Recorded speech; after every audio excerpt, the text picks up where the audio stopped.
While working in my genius, I have learned a lot about business and what it takes to be successful. I quickly learned that hard work, determination, and perseverance are the standard qualities you need to succeed.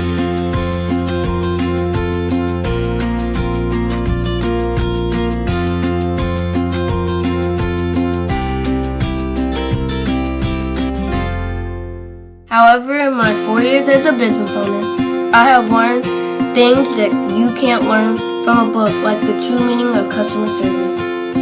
Great customer service is how you sincerely say thank you to each person who spends their money with you.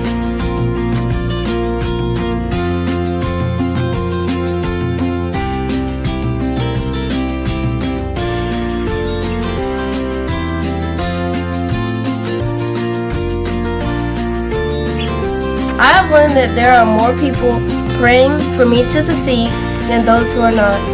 I have learned that people are always watching and are expecting great things from me. I can't imagine letting them down.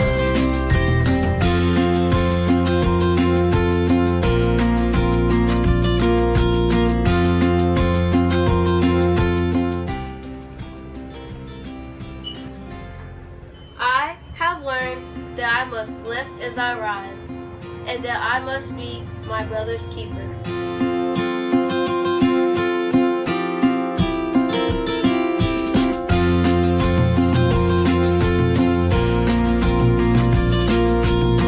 I have learned that it is very important to give back to the people, the colleges, and the community where I live. I have also learned that once I become a billionaire, I will be well on my way to becoming a billionaire and to changing the world by providing jobs and opportunities to others.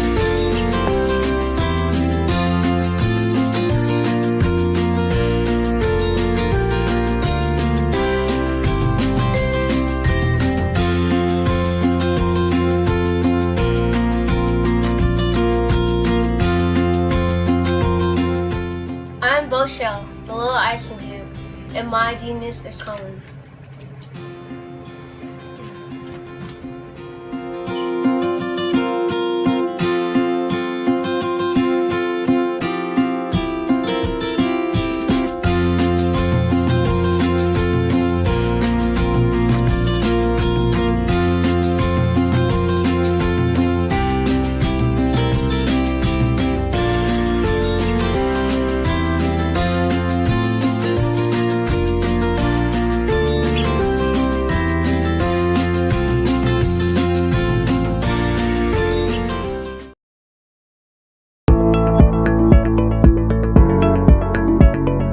Prepare for what's coming and dominate in economic winter.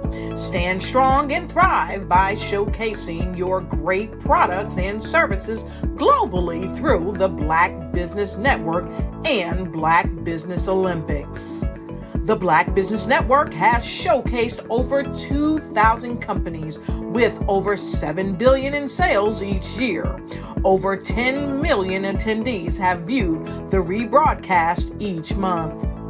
Through the Black Business Olympics, unique styles of business training and mentoring are turning students into business owners and entrepreneurial warriors who will dominate in any economy. Gain the ultimate advantage of the Black Business Olympics, 7 days of unbelievable topics and speakers speaking around the globe. Donate your time and experience to provide expertise and scholarships to students worldwide and change the world. Now, more than ever, new insights, tools, strategies, and capabilities are needed. This is your chance for a major presentation to the world. Fill out the form and join the more than 2,000 speakers who have presented to over 200 countries. Join the Black Business Network streaming live into the Metaverse, STEM City, Black Multiverse Enterprises, Hulu, Amazon, YouTube, iHeartRadio, Apple, Facebook, LinkedIn, Pod TV, IBM TV, Spotify, and Google Podcasts. Sign up today. Spaces are limited, and we will see you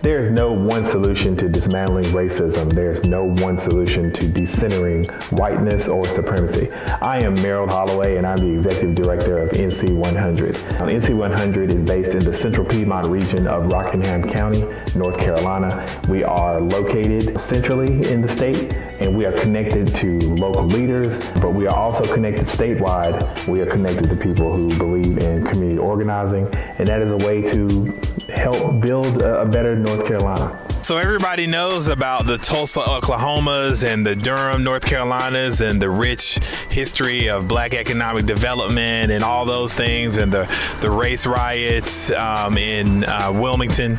But, you know, in a rural community like Reidsville, where I grew up here in Rockingham County, there was this rich, thriving community where there was economic prosperity and all of this wonderful economic freedom, where people felt engaged and there was this civic engagement because people had this inclusion piece, and it seemed like it disappeared overnight. Racial justice work can't be divided from economic justice work. I am standing in front of Mechanic and Farmers Bank on the very famous Parish Street. I personally have been involved in black economic development work here in Durham, and I believe that is this type of work and the type of relationships that I've been able to form here in the Triangle that's going to benefit Rockingham County and other places.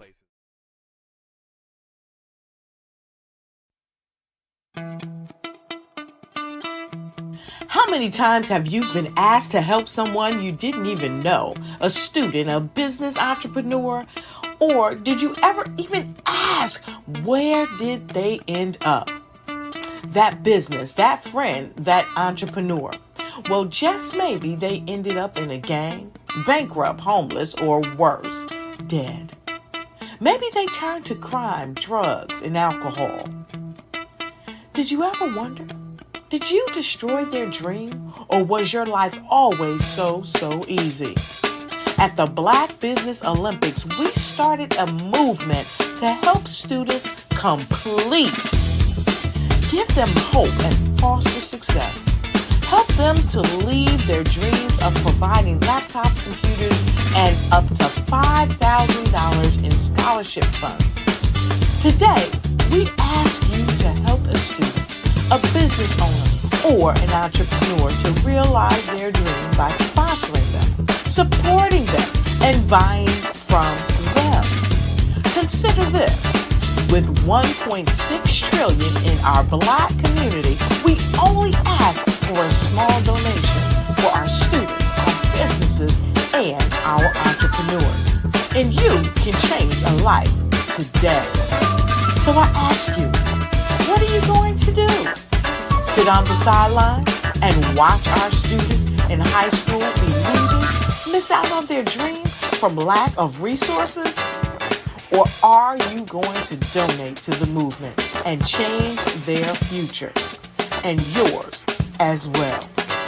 Give us a call today at 919-308-9090. Change their life by investing with action to the Black Business Olympic Fund. The Black Business Olympics, one of the largest business showcases of black business in the history of the world.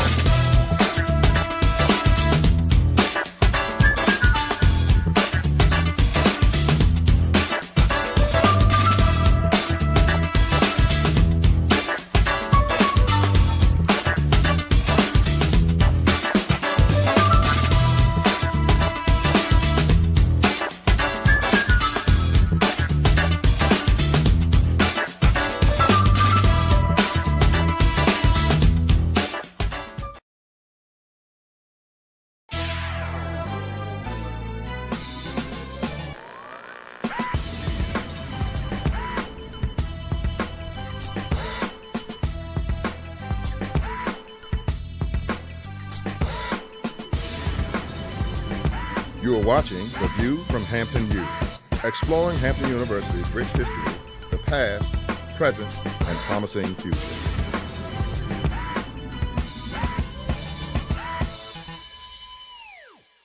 Welcome to Hampton University and The View from Hampton U. Today we're going to examine a movement that is said to be taking the nation by storm. The Genius is Common movement has emboldened young people throughout the nation, and that has also happened here at Hampton University. Let's take a look at what some of our students have to say about being a genius. Hi, my name is Gavin Harden, and my genius is to be able to give off positive vibes and spread a smile. Genius is common.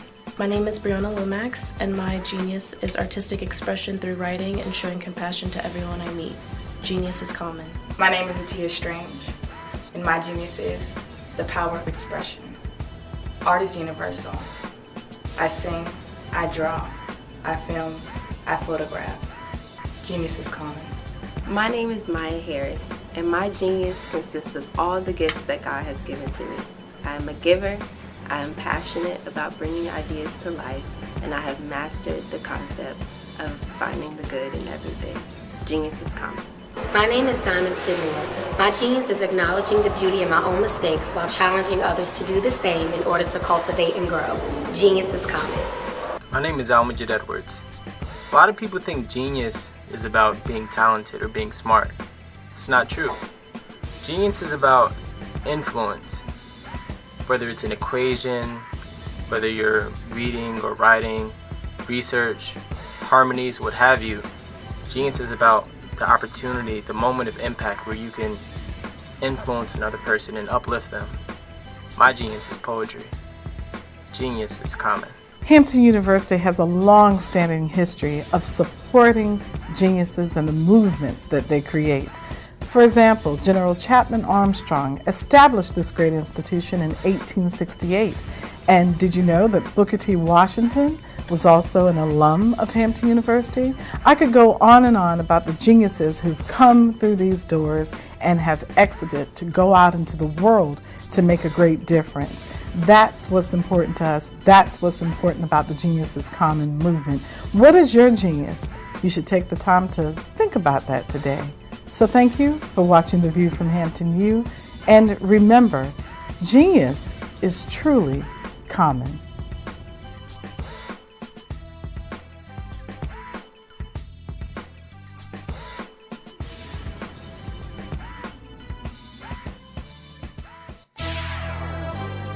Join us next week for another exciting episode of The View from Hampton U.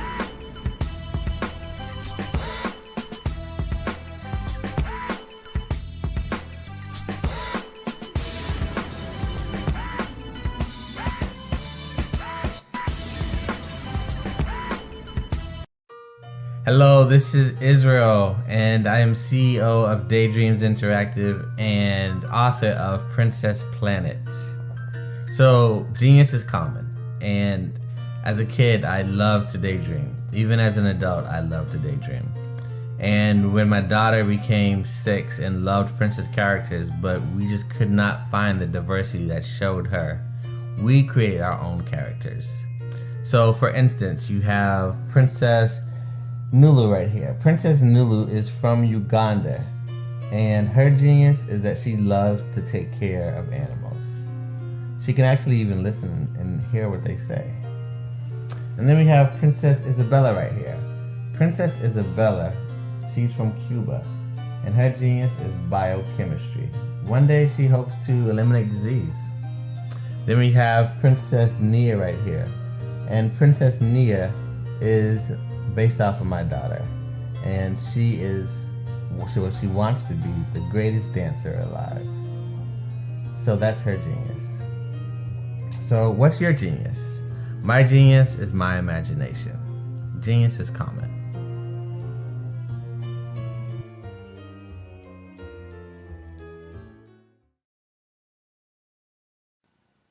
Hello, my name is Kiasi Helm and I'm 14 years old. I think my genius would probably have to be setting goals and achieving them. I say this because ever since I was young, I always wanted to be an author, and at age 11 I ended up achieving this. But not only did I end up becoming an author, I ended up becoming a public speaker, a publisher, a business owner, all these great things. The name of my business is Written by Kids Publishing Company.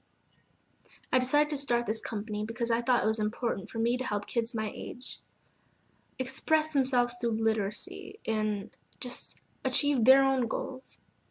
Because to me, achieving goals is the best thing in the world to feel. It's you just achieving things and aspirations that you set for yourself. And I know that everybody is capable of this, because even if you don't end up achieving the goal, you still tried your best, and that's the most important thing. And everybody is capable of this because genius is common. Thank you.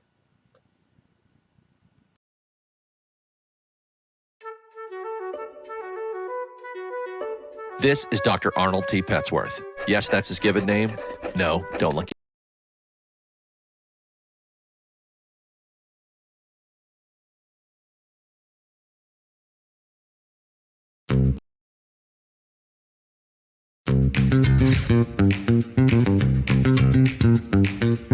It's time for you to start bossing in social media. For all your social media needs, you've come to the right place at the right time to get your website designed, landing page, social media platforms, and get the training you need to get in front of the people that's ready to buy your products and services. Let me train you with StreamYard, Zoom, Clubhouse, and much more. And let me help you get your virtual professionals, not assistants, because assistants can only assist you, but the virtual professionals can give you that professional flavor that you need to expand your reach and increase your revenue. Jump on in and get in where you fit in and start bossing today.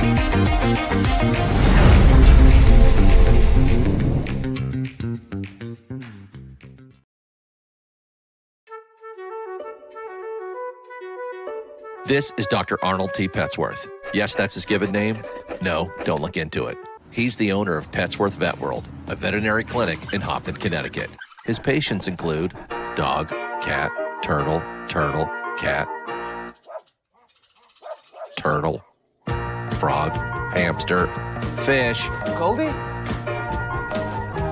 dog, and this alpaca. Due to doctor-patient confidentiality, we can't tell you their names. Business at Vet World was steady, and then quarantine hit. Neighbors on every lane, drive, and even a few cul-de-sacs brought new four-legged friends into their homes. Bunnies. Bunnies. you guys are so cute. Bunnies. You are so cute. Bunnies. You're so cute. Bunnies everywhere. A lifelong lover of Laforte, Dr. Petsworth welcomed these new patients with open arms.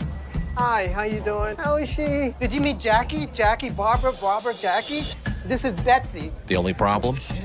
There were more appointments than he could manage. Yes, I'm gonna get to you. Give me a second. We're gonna get you in real soon. Don't worry, all right? And then...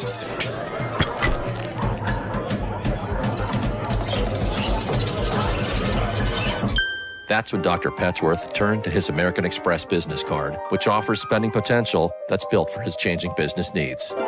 He decided to hire a new assistant, Julio, who's actually more of a bird guy. But that's just between us. And with spending power built for business purchases, he used his card to furnish a new exam room with extra tail space. Together, Dr. Petsworth, Julio, and American Express Business made sure all the pets of Hopton got the love and care they deserved. All right, Julio, man, that was great, man. And everyone was happy. Especially these guys. Get the card built for business by American Express.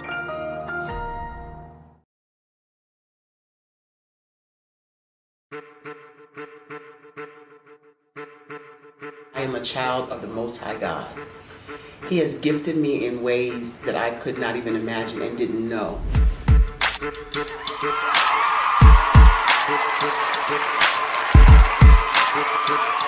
There was a time when I didn't know who I was. I listened to other people tell me who I should be, what I should do. I listened to people telling me that I should be a boutique owner, that I should be a construction manager, that I should be a laborer. Have you ever felt like you should do something else, be something else, go somewhere else, be wherever you wanted to be, and you felt like you were in a box? Anybody in the room? And you couldn't get out. Anybody in the room? And you kept trying to go and you couldn't get out. Anybody in the room? But let me tell you, you need to rock the box. Rock the box.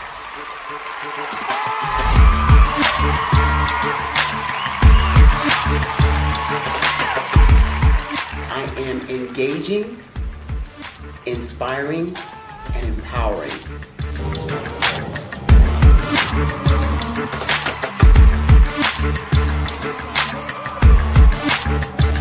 I would give you everything I know.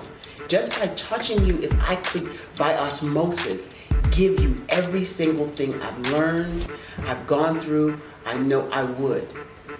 We know that's not possible, but as it is possible, I love to share information with people. Some of you out there, people have told you that you can't be, you can't have, you can't do.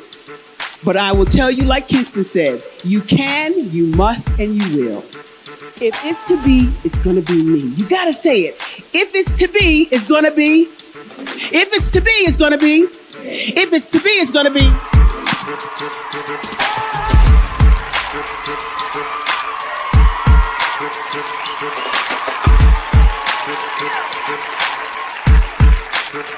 Barbara is because she believed what her mama said about her and not what other people told her.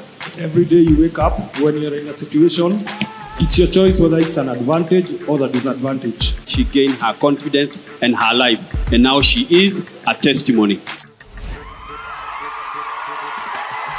If I can help you elevate yourself, then I feel like I'm elevating my own self as well. What you know and I know together can change the world.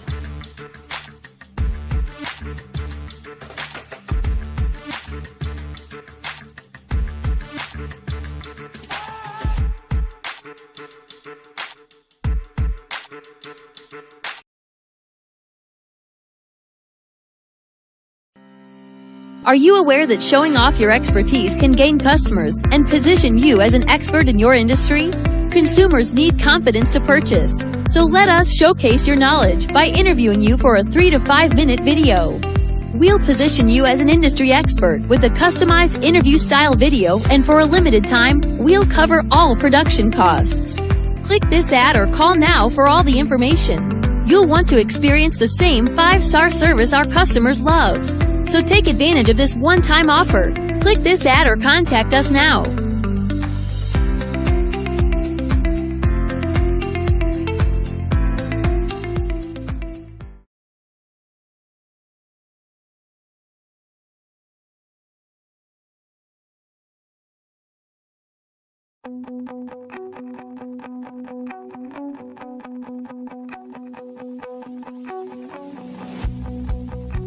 I am Black business. From the moment I wake until the time I sleep. Yes, I am Black business. I am Black business. Tell me, are you Black business? I am Black business. Do you support Black businesses? Listen, I support Black business because I am Black business. Black Business Expo, one of the largest business showcases in the history of Black business in the world. The world! Sign up today at www.blackbusinessexpousa.com or call 919-308-9090. I am Black business.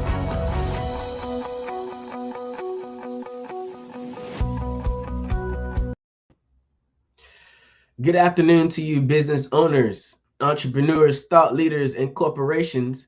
Welcome to the Black Business Network. My name is RJ Stevenson, owner of Creative Concepts Production and Designs, and I'm your business anchor for this morning on the Black Business Network. The Black Business Network is a 24-hour business networking showcasing Black businesses, business owners, entrepreneurs, and thought leaders worldwide. We have speakers from North Carolina, London, Singapore, Africa, Japan, and cities all over the United States. The Black Business Network is a global community sharing its business knowledge to empower, inspire, and educate businesses about business. Our second speaker for today is Dr. Linda Mitchell, the founder of Sweetheart Mitchell Collection. Dr. Linda Mitchell, also known as Dr. LA, is the ultimate student and transformation specialist on multiple levels. She has a doctorate in Christian theology and a master's degree in Christian education from University of Sedona and an associate's degree in computer information systems from Strayer University. In addition, she's a graduate of the Destiny Coaching Academy, InterVisions Institute for Spiritual Growth and Development, and a former student of Coach University. Linda serves as an author, womb sauna practitioner, and facilitator of Heal Your Life workshops by Louise Hay. Why don't you welcome today our next speaker for this morning, Dr. Linda Mitchell.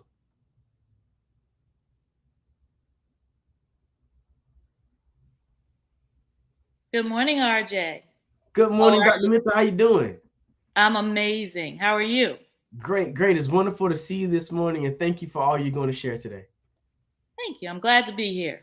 Genius is coming. I'll see you on the other side. Good morning, everyone. I'm grateful and glad to be here.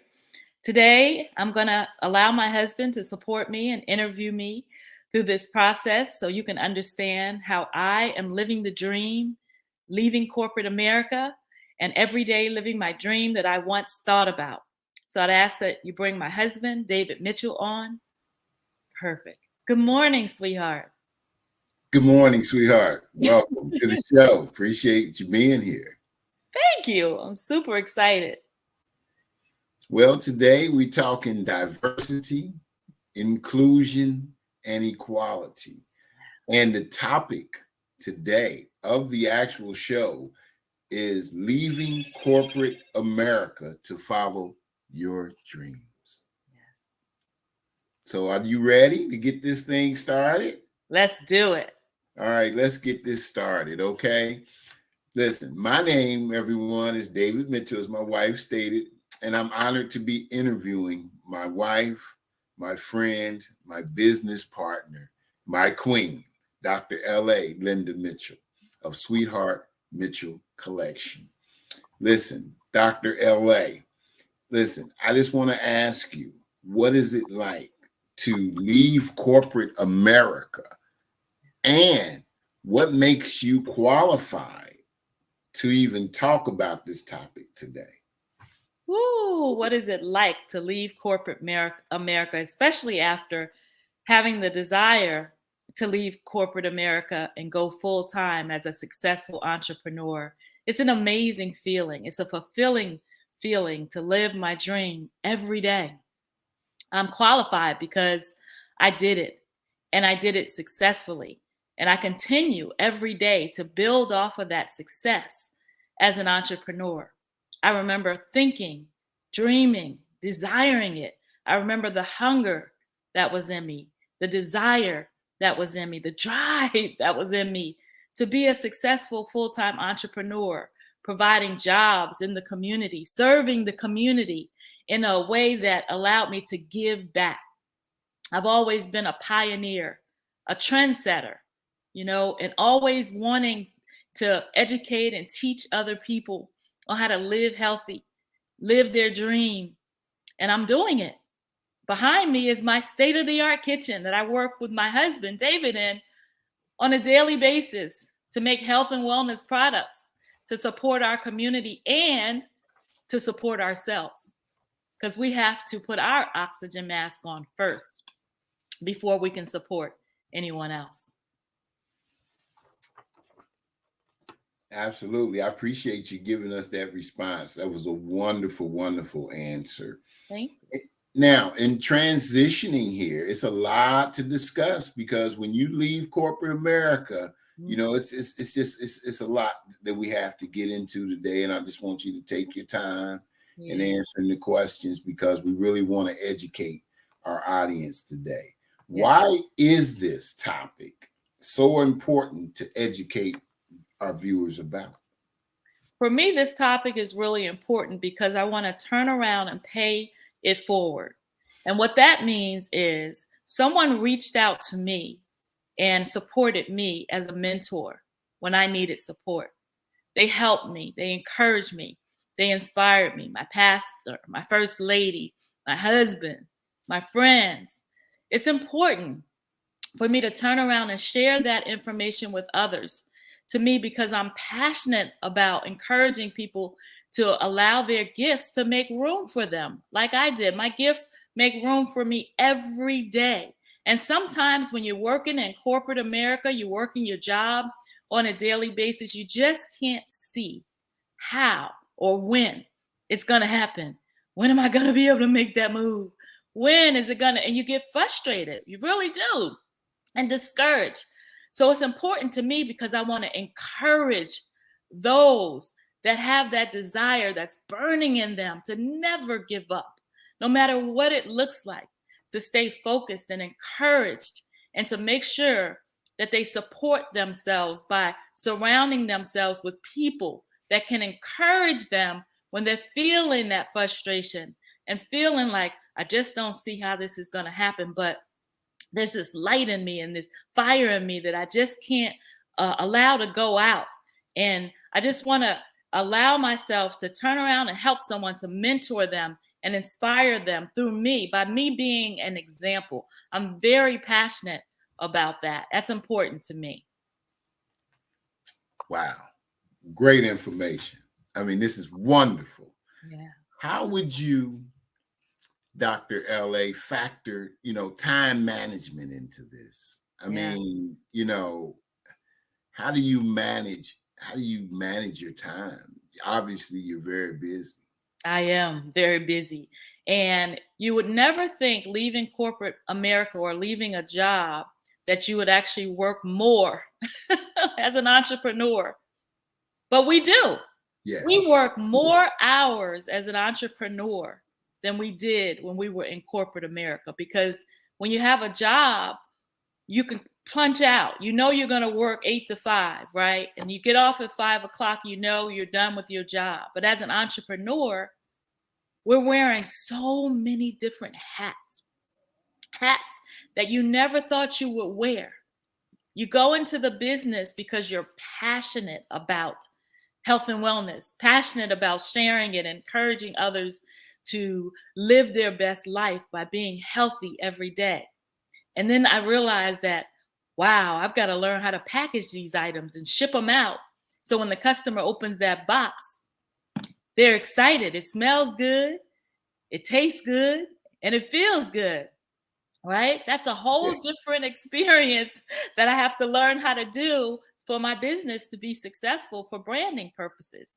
Time management is important because everyone is vying for my time. People are calling my phone, trying to sell me things. Social media is trying to get my attention, right?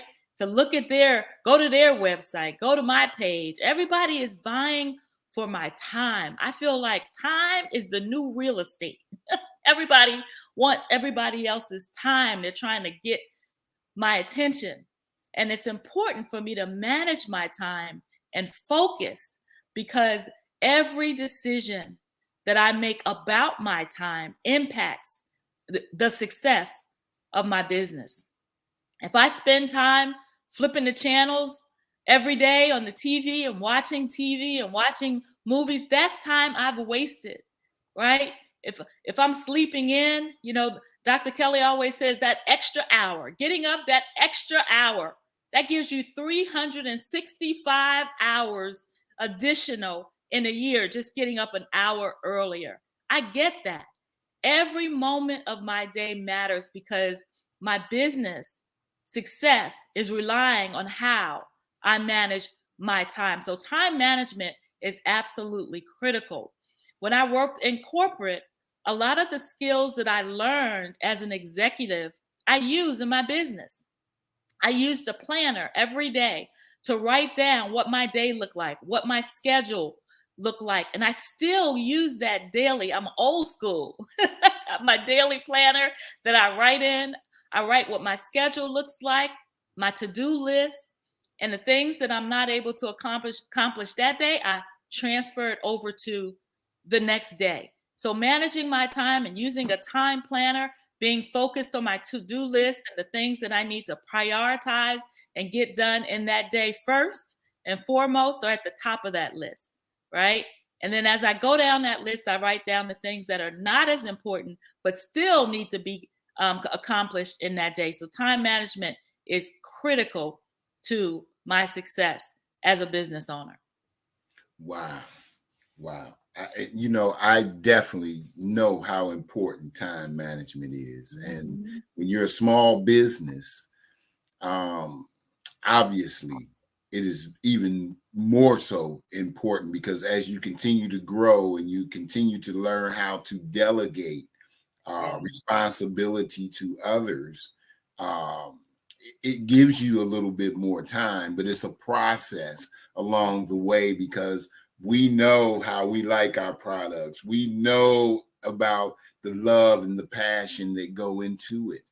And I've been enjoying watching you grow. I've really been enjoying watching you grow in the process, because I know that you're a leader and that you're definitely passionate about the product. And you make a good point about delegation. Bringing that up is actually a critical piece to time management, because our business can only grow as large as we are. And if we start delegating and allowing others to support us, it takes our time and it multiplies it. It bends time. And that's one of the things that I've had to learn as a leader, as a business owner, is that we have to have a team. We can't do everything by ourselves. And having a solid team, an assistant, production person, a social media person, someone that manages the camera, the videos. All those things are important, because it helps me to bend time. It helps me to be in multiple places at once and get many things done. And along this journey, I had to learn that. But I got it. I got it now. and we're building the team on a daily basis to support us, because we want our business to grow to a point where we can be sitting on the beach laughing and rubbing our feet in the sand and enjoying the waves on the ocean, while our business continues to run successfully without our physical presence being in it. Thanks for that wonderful answer. Dr. L.A., is there one thing that you could share with our viewers that you do that makes you successful? Is it something, is like, like I play sports, I had a ritual, it's one way I wore my socks, and different things all the time, With you, is it one thing that you do throughout your day, every day, that, sets you apart? I'm gonna have a successful day if I do this every day. Well, one of my dreams was to live near the beach, to live near water. And so one of the things that I do that helps me to prepare for my day is I go out to the beach. I have an accountability partner that walks with me on a regular basis, and we go out and we walk on the beach first thing in the morning for 2 hours. And somebody asked, that's strange. Why does that? How could that help you? It helps me because we take our shoes off, we put our feet in the sand, and we ground ourselves. Grounding is a process that helps you to get clear, to get silent, to get focused, and to allow the energy from the earth to support you. And I found that the water helps me, the ocean, the sound of the waves, the sand, putting my feet in the sand, walking, moving my body for 2 hours. That's over 10,000 steps every morning. So I'm getting my exercise. And then having an accountability partner that can text me and say, we walking today? That way, when that feeling of, I don't feel like doing it today hits me, I know I'm accountable. I've got my accountability partner that's going to encourage me and inspire me to get up and get out of that bed, because I know the value that I'm going to experience, right, during that walk and even after that walk. And I have to say that during that time, the silence is so important. A lot of us pray, we ask questions, of God. We want answers, but we don't get still enough to hear them.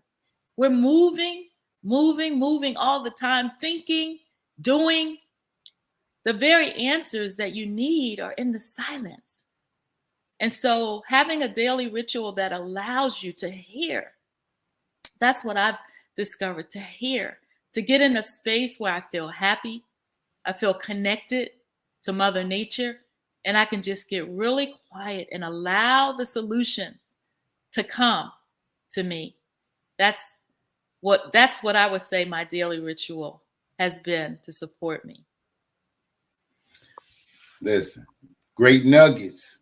Go down to the beach. You're grounding your feet. That's therapeutic in itself. Just grounding with nature. You're exercising. The brain fog is, you're moving everything out. Positive thoughts in the morning. Wonderful, wonderful share there. Thank you. For you. those individuals, Dr. L.A., that are thinking, oh, as soon as I leave my job, the grass gonna be so much greener on the other side. Yeah. What's your thoughts on that? I used to be that person that thought, once I leave this job, I'm gonna be much happier in my business, operating it, serving the community. I would say to that person, absorb as much as you can from that job while you're there. Appreciate it. Every day you have to get up and go punch that clock. Maximize your 401k. Take a percentage of your check, put it in that 401k, because that's the money that you can use in the future to help you with cash flow in your business. Okay? A lot of times corporate jobs or jobs in general will train you. Soak that training up. Learn as much as you can while you're there. Take as many training classes. Volunteer as much as you can to be a leader, to have a voice. Because all those skills that you learn on their clock, you're going to use those in your business. And they're going to leverage you and allow you to be that much more successful.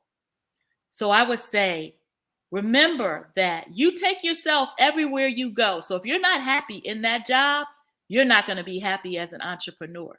I had to get real happy, real comfortable, and I had to appreciate my job, my employer, as my investor. Once I opened my eyes and saw that every check I get, I manage that money and plan to set that foundation for us to make that transition, it changed the whole trajectory. Because I realized that that job was giving me the resources necessary to make my transition at that divine time. So that transition happened in a way that supported us to be successful. One of the things that you have to do as a small business owner is you have to have a foundation to stand on in all times. In all times. Yes. COVID taught us that. We didn't see it coming. We didn't see the fact that we would be isolated and in our homes for an extended period of time. We had no idea how long we were going to be not in the world, moving around. But you have to have a business that can thrive in all times. And so what that means is that you have to really allow yourself to be coachable. You have to surround yourself with people that have done it and that are doing it. You have to listen to them and try the things that they suggest because they've done it and they've proven it. My husband always says there's nothing new under the sun. We don't have to reinvent anything.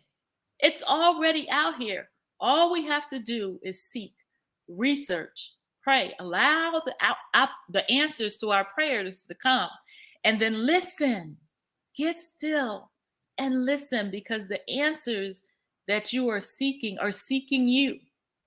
But you have to get quiet to hear them. Wow. Great answers. This is fun interviewing you. I tell you, this is fun. I always learn from speaking with you on a daily basis. It's always little nuggets and things that I pick up, and I appreciate you for sharing.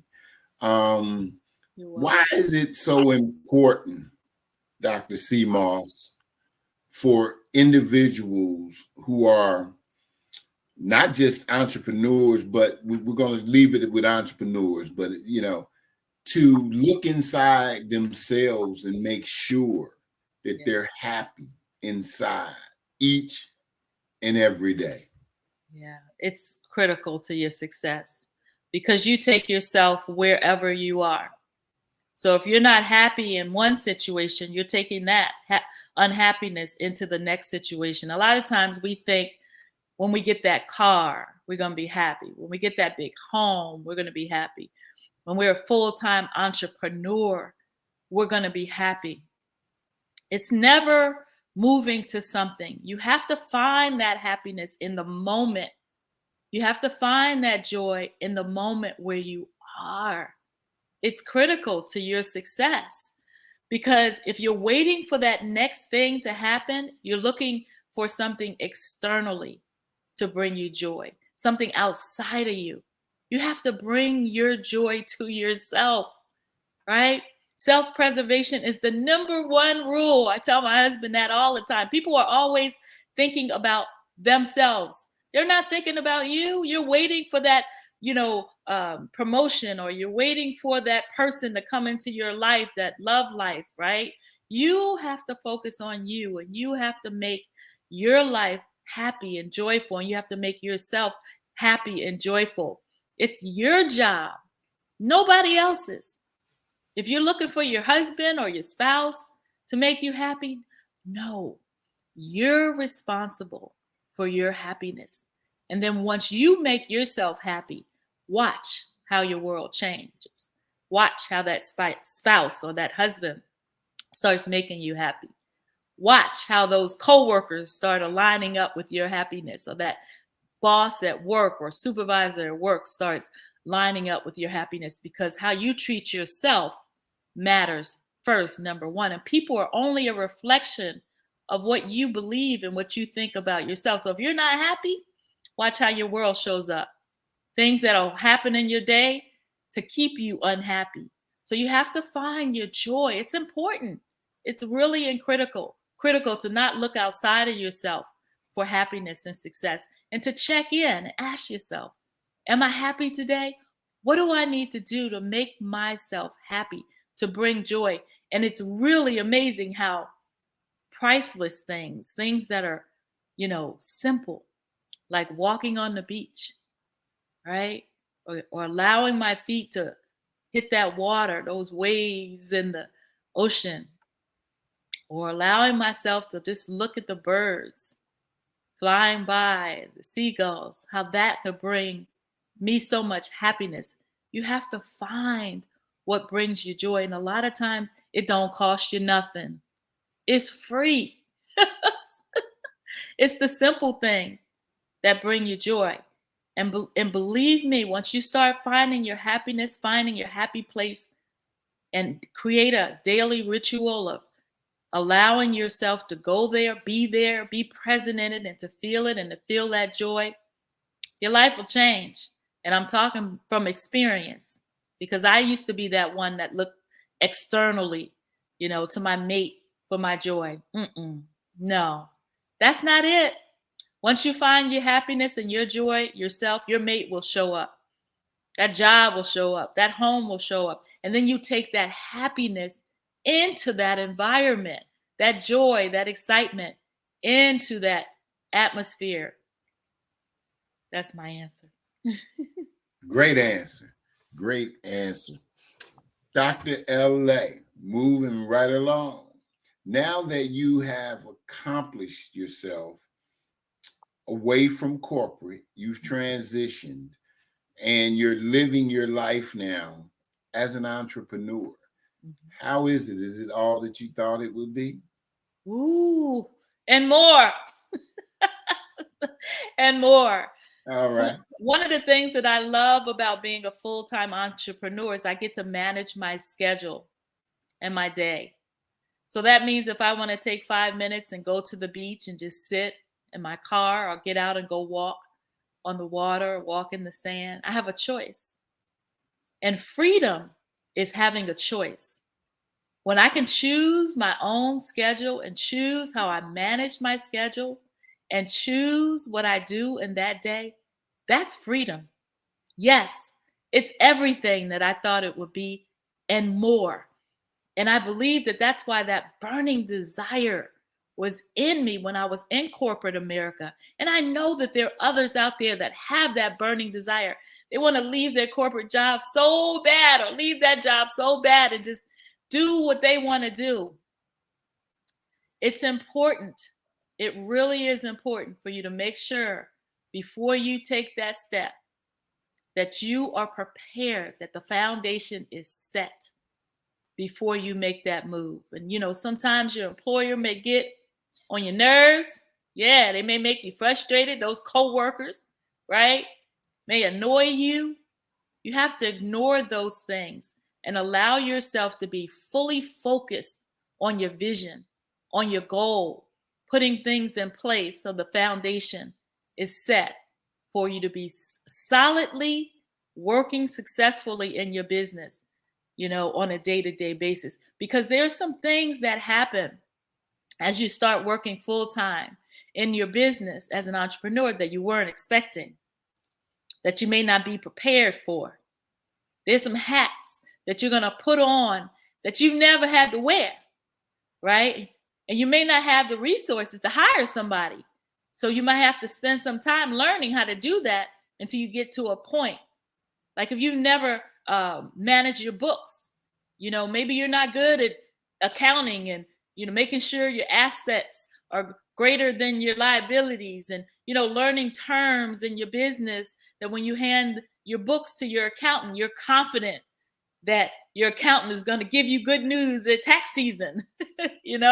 Things that you may have never thought about as an entrepreneur are going to come your way.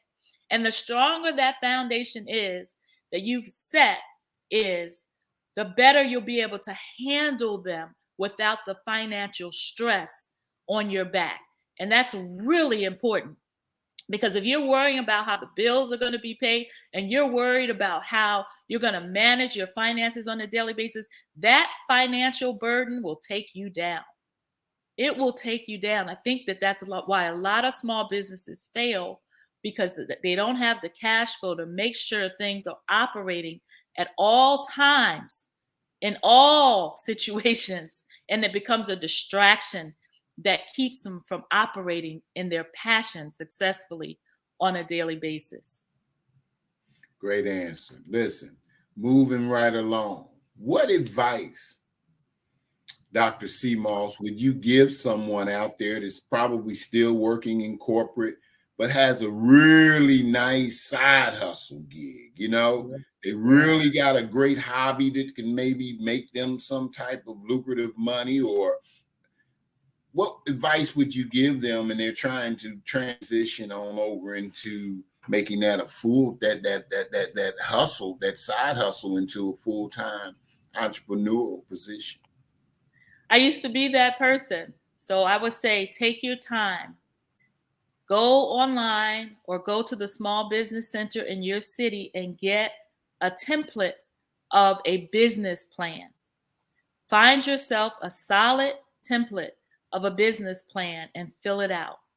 Take your time over a period of time on your lunch break, on your breaks at work, and fill out that business plan every day.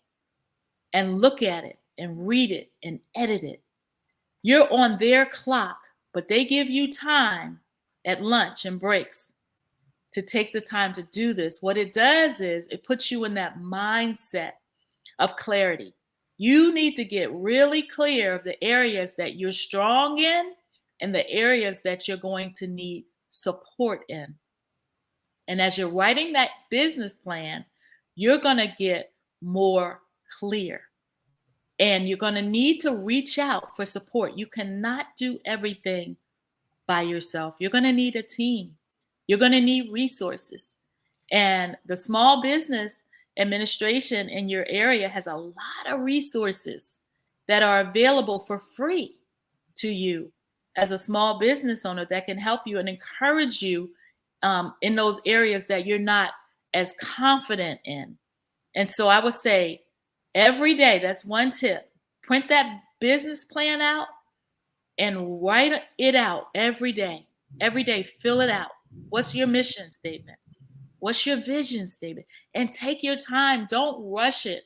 Do your research. Use YouTube.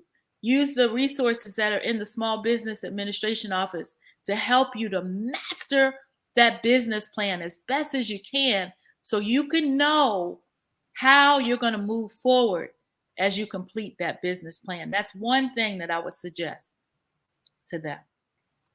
One wonderful thing that you suggested.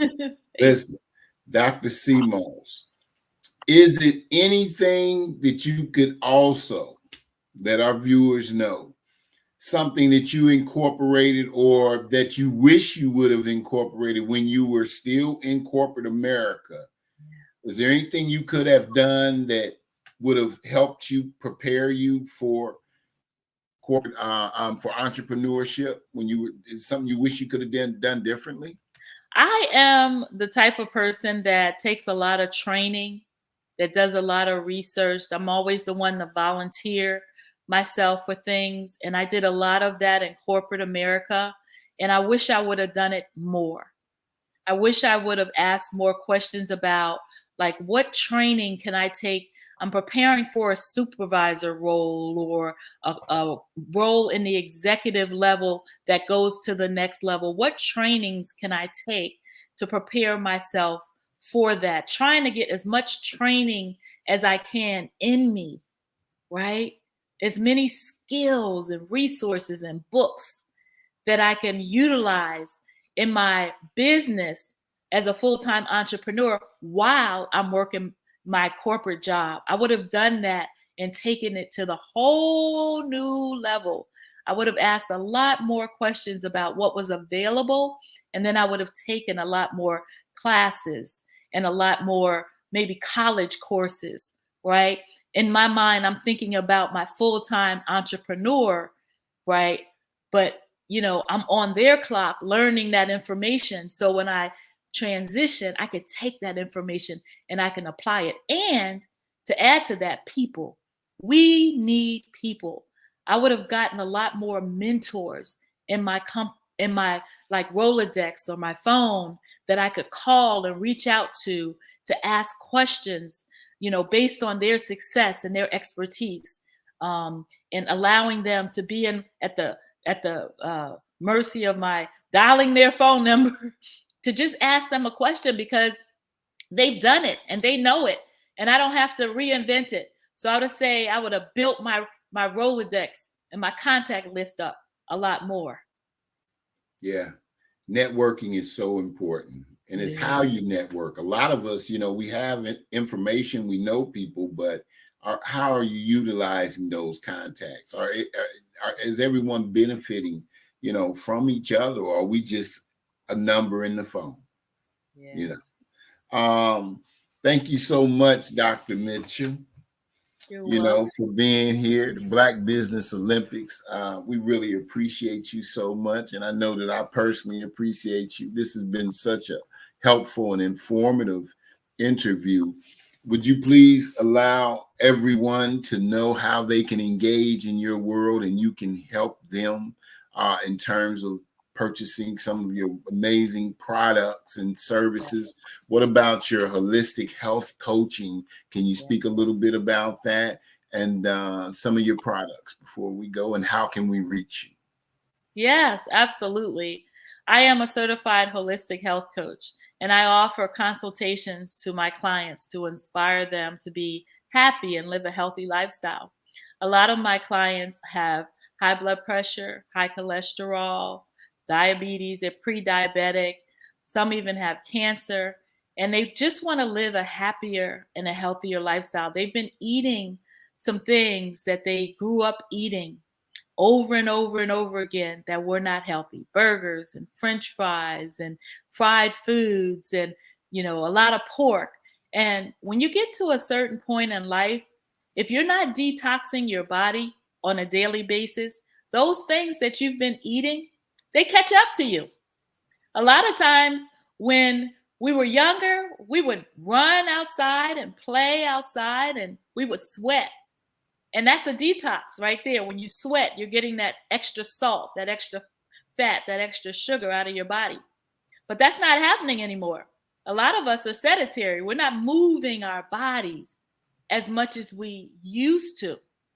So what happens is all that salt causes high blood pressure because it's still in your body and it's toxic. All of that sugar is still in your body. You end up being pre-diabetic or diabetic because you're not detoxing. Did you know that you should detox your body on a daily basis? Yes, you should. I am educating. Oh, I know. Yes, I am educating my community and giving them the game. You can find me on Facebook under Sweetheart Mitchell Collection, on Instagram, again, Sweetheart Mitchell Collection, TikTok, Sweetheart Mitchell Collection. And you can go to our website, www.sweetheartmitchellcollection.com, and sign up for a consultation. I do it virtually via Zoom and or in person. Hey, RJ. How y'all doing? Hey, RJ, doing great. Mr. David, I'm sitting here trying to figure out why you smiling so much at Dr. Linda. Oh, man, I love that smile. I want to reciprocate. If I keep smiling, maybe I get to see her pretty smile back.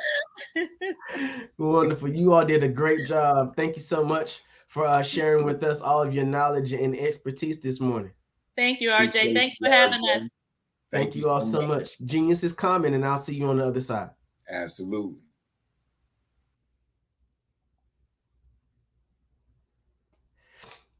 The Black Business Expo's mission is to raise funds for high school seniors going to college or K-12 entrepreneurs. The Expo is a fundraiser for students. You can go to www.blackbusinessexpousa.com to donate to the scholarship fund, or use the Cash App that's on the screen below, $BBXUSA.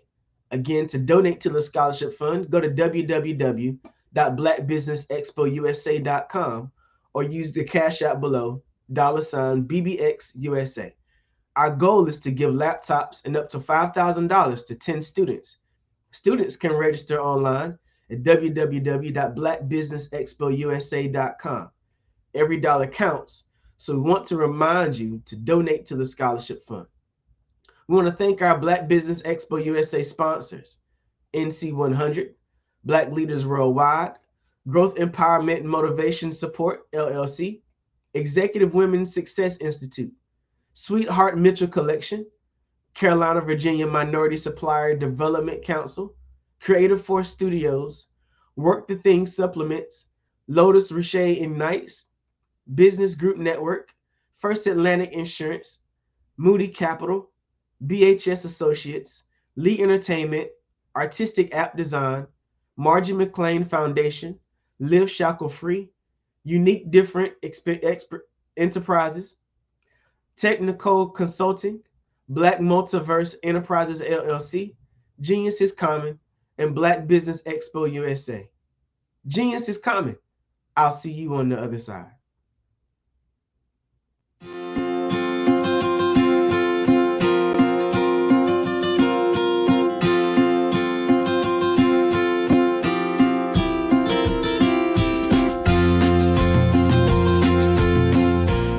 Hello, my name is Rochelle. I am 11 years old, and my genius is entrepreneurship, and my genius is common.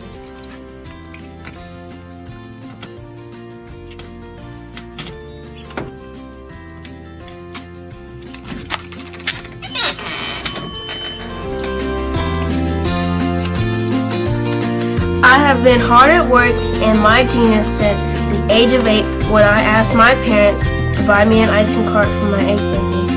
Why? Because I love ice cream, and I knew that 99.9% of the world loves ice cream too.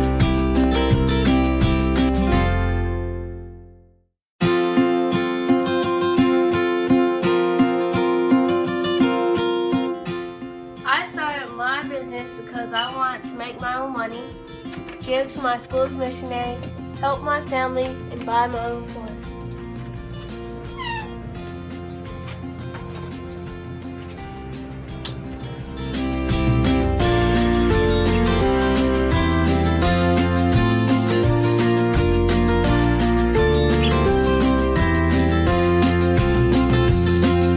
While working in my genius, I have learned a lot about business and what it takes to be successful. I quickly learned that hard work, determination, and perseverance are the standard qualities you need to succeed.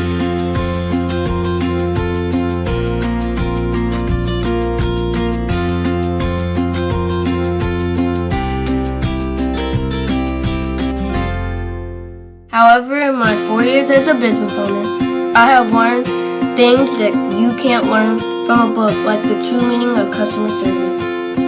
Great customer service is how you sincerely say thank you to each person who spends their money with you.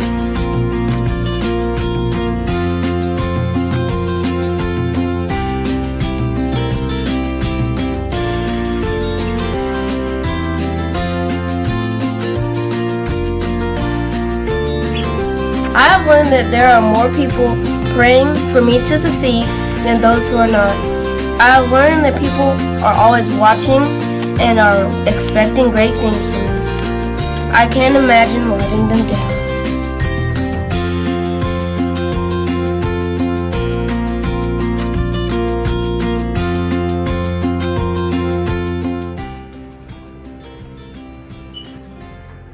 I have learned that I must lift as I rise, and that I must be my brother's keeper.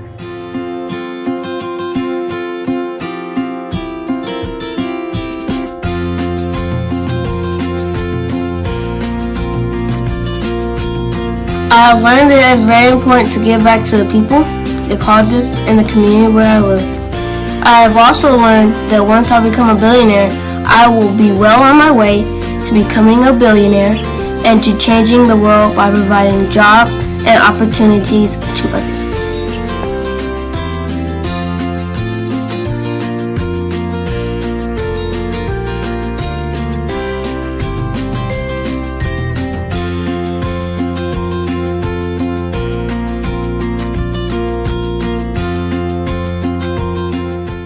I'm Boshell, the little icing dude, and my genius is coming.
Prepare for what's coming and dominate in economic winter. Stand strong and thrive by showcasing your great products and services globally through the Black Business Network and Black Business Olympics. The Black Business Network has showcased over 2,000 companies with over $7 billion in sales each year. Over 10 million attendees have viewed the rebroadcast each month. Through the Black Business Olympics, unique styles of business training and mentoring are turning students into business owners and entrepreneurial warriors who will dominate in any economy. Gain the ultimate advantage of the Black Business Olympics, 7 days of unbelievable topics and speakers speaking around the globe. Donate your time and experience to provide expertise and scholarships to students worldwide and change the world. Now, more than ever, new insights, tools, strategies, and capabilities are needed. This is your chance for a major presentation to the world. Fill out the form and join the more than 2,000 speakers who have presented to over 200 countries. Join the Black Business Network streaming live into the metaverse, STEM City, Black Multiverse Enterprises, Hulu, Amazon, YouTube, iHeartRadio, Apple, Facebook, LinkedIn, Pod TV, IBM TV, Spotify, and Google Podcasts. Sign up today. Spaces are limited, and we will see you there.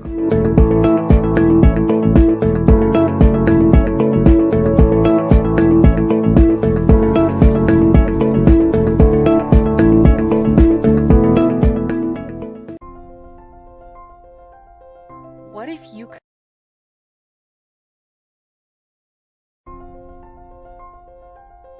What if you could build your own city? A place where every child can find nurturing people to help them achieve their full potential. A place where every adult can access job training support. Where health education is abundant. Where social justice ruled the land. A place without limitations. Welcome. You have arrived at STEM City, USA. It is what every city should be. A safe and trusted community where you find people and resources to help you become everything you are and beyond. STEM City is unlike anything you have ever experienced. It is a digital twin of the world around you, only better. STEM City is about energy and soul renewal. It is more than a digital world. You can almost feel the power of live cultural events, music, and theater. STEM City promises a better future for children with caring mentors and hands-on activities with dedicated tutors to support our youth. STEM City is your passport to a healthy lifestyle with weekly events addressing our community's many issues. STEM City is your financial well-being with helpful information on wealth management, career advancement, job training, and so much more. STEM City is the community you deserve. It is the city where your dreams can come true. STEM City USA, a place in the sky that is accessible to all who reach for the stars.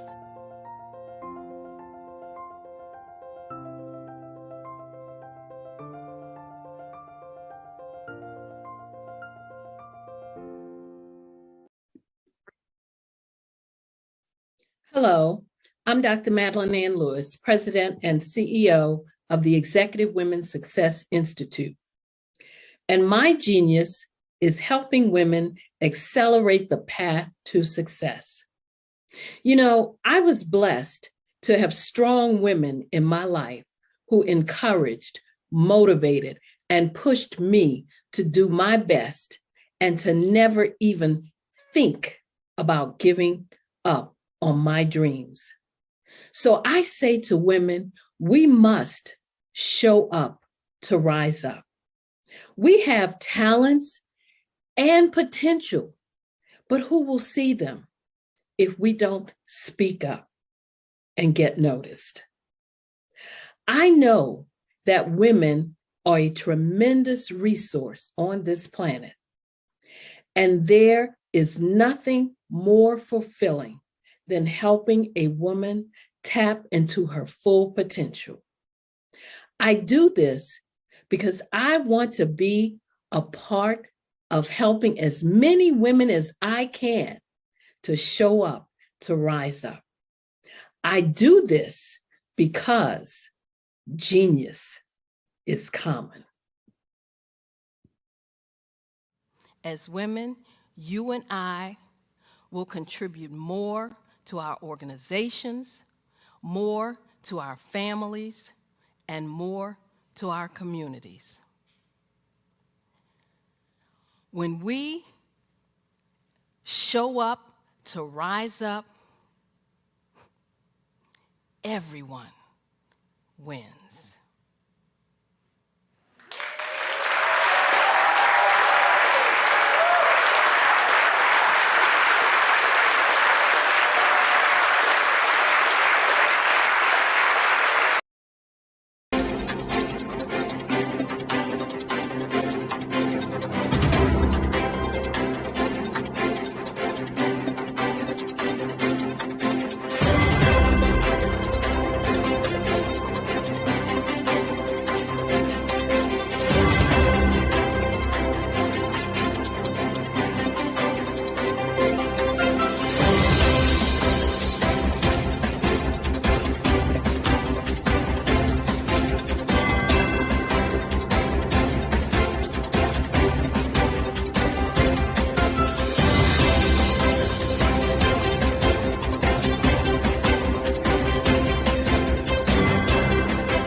Dr. Eric Kelly III and a host of phenomenal speakers from all around the globe for this 7-day virtual event that you don't want to miss. The mission of the Black Business Expo is to raise scholarship money from kids all the way from high school all the way from college. The Black Business Olympics is one of the largest Black business showcases in the world. It is an opportunity for businesses and companies to showcase their businesses globally. We are going to be giving away laptops up to $5,000 away to students. Again, I'm Olivia Appleberry, the founder of 2 Cents Finance and one of the speakers for the expo. I am so excited to see you there. For more info, go to www.blackbusinessexpousa.com or call 919-308-9090 and hope to see you there. I am Black business. From the moment I wake until the time I sleep. Yes, I am Black business. I am Black business. Tell me, are you Black business? I am Black business.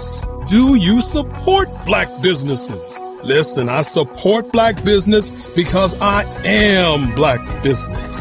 Black Business Expo, one of the largest business showcases in the history of Black business in the world.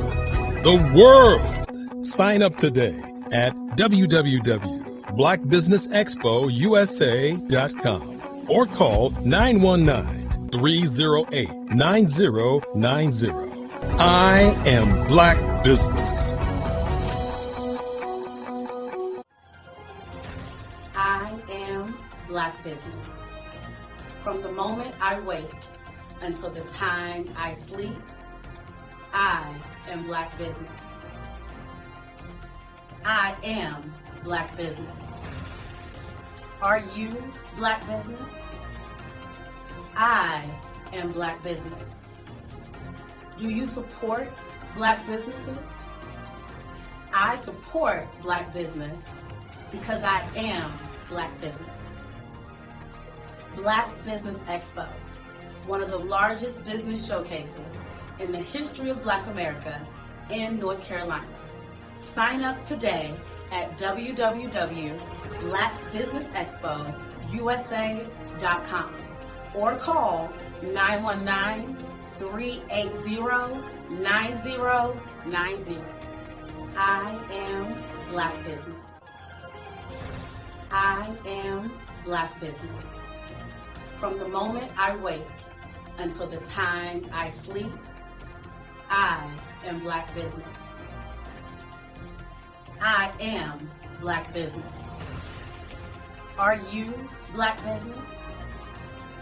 I am Black Business. Do you support Black businesses? I support Black business because I am Black Business. Black Business Expo, one of the largest business showcases in the history of Black America in North Carolina.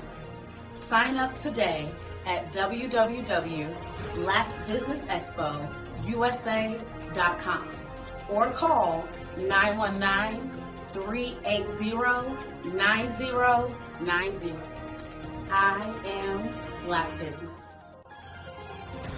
I am Black Business.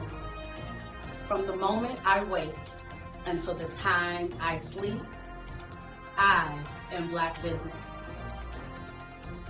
I am Black Business. Are you Black Business? I am Black Business. Do you support Black businesses? I support Black business because I am Black Business. Black Business Expo, one of the largest business showcases in the history of Black America in North Carolina. Sign up today at www.blackbusinessexpousa.com or call 919-380-9090. Join Dr. Eric Kelly III and a host of phenomenal speakers from all around the globe for this 7-day virtual event that you don't want to miss. The mission of the Black Business Expo is to raise scholarship money from kids all the way from high school, all the way from college. The Black Business Olympics is one of the largest Black business showcases in the world. It is an opportunity for businesses and companies to showcase their businesses globally. We are going to be giving away laptops up to $5,000 away to students. Again, I'm Olivia Appleberry, the founder of 2 Cents Finance and one of the speakers for the expo. I am so excited to see you there. For more info, go to www.blackbusinessexpousa.com or call 919-308-9090 and hope to see you there. I am Black Business. From the moment I wake until the time I sleep. Yes, I am Black Business. I am Black Business. Tell me, are you Black Business? I am Black Business. Do you support Black businesses? Listen, I support Black business because I am Black Business. Black Business Expo, one of the largest business showcases in the history of Black business in the world.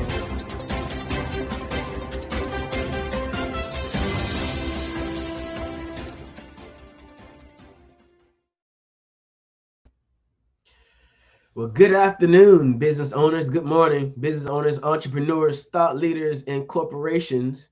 Welcome to the Black Business Network.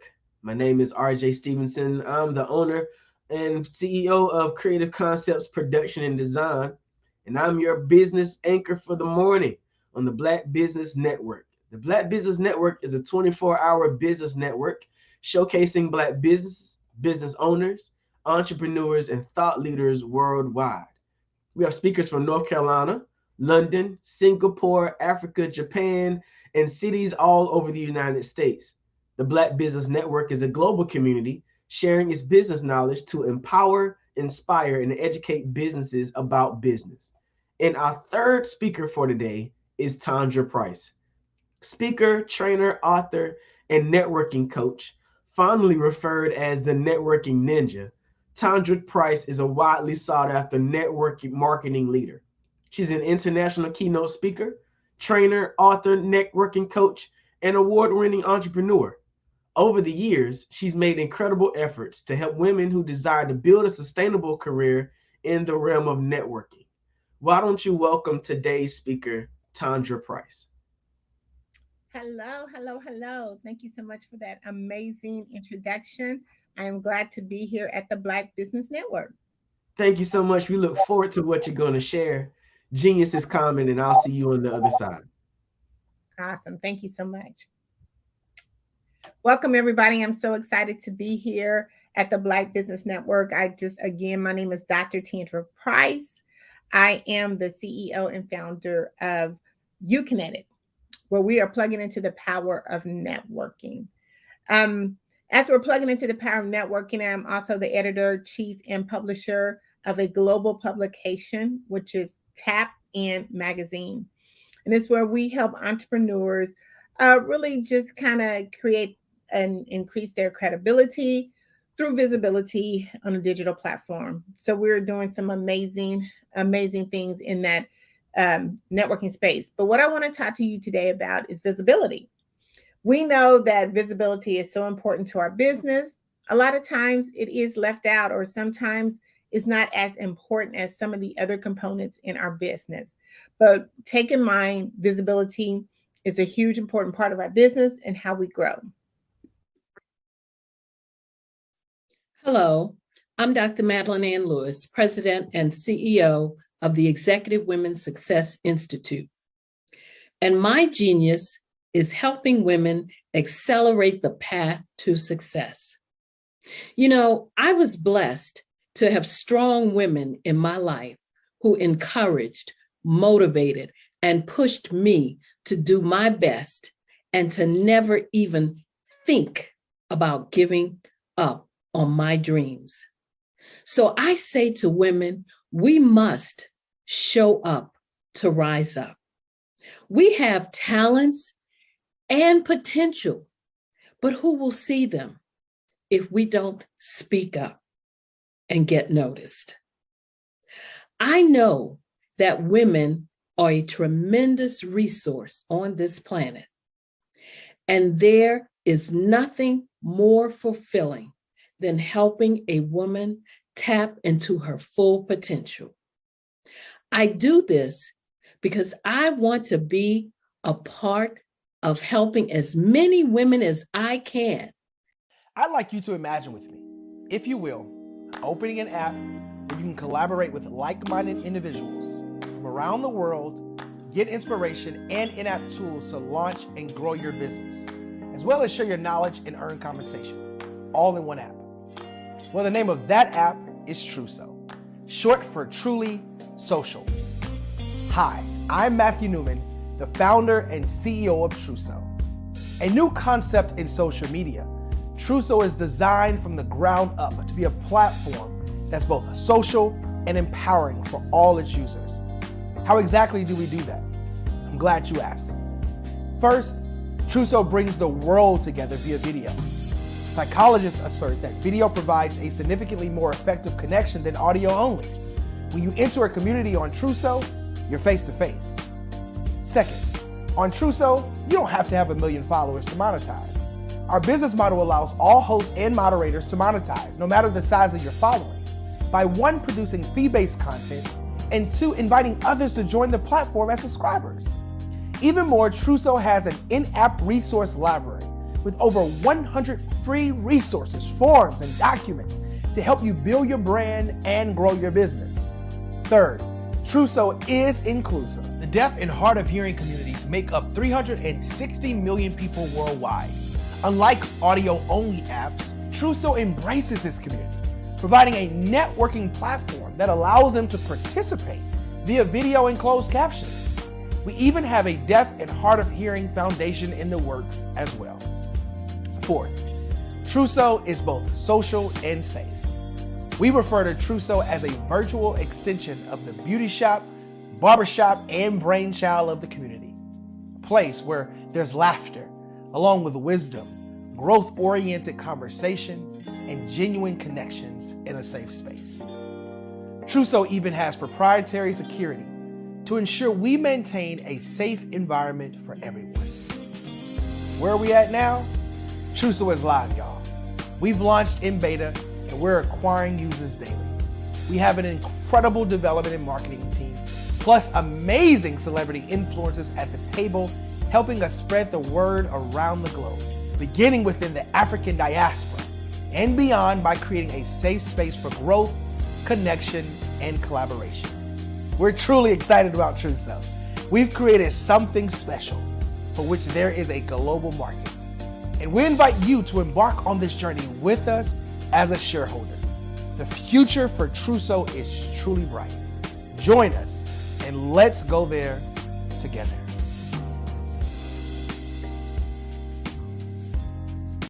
Excuse me. Okay, I just want to kind of start over. There was kind of a commercial going, and I didn't know if people can see me and the commercial at the same time. Yeah, we're having some technical difficulties. Okay, give us one moment and we'll be right back. Okay, so you want me to? Okay, I'll just say. Are you aware that showing off your expertise can gain customers and position you as an expert in your industry? Consumers need confidence to purchase, so let us showcase your knowledge by interviewing you for a 3 to 5 minute video. We'll position you as an industry expert with a customized interview-style video, and for a limited time, we'll cover all production costs. Click this ad or call now for all the information. You'll want to experience the same 5-star service our customers love. So take advantage of this one-time offer. Click this ad or contact us now.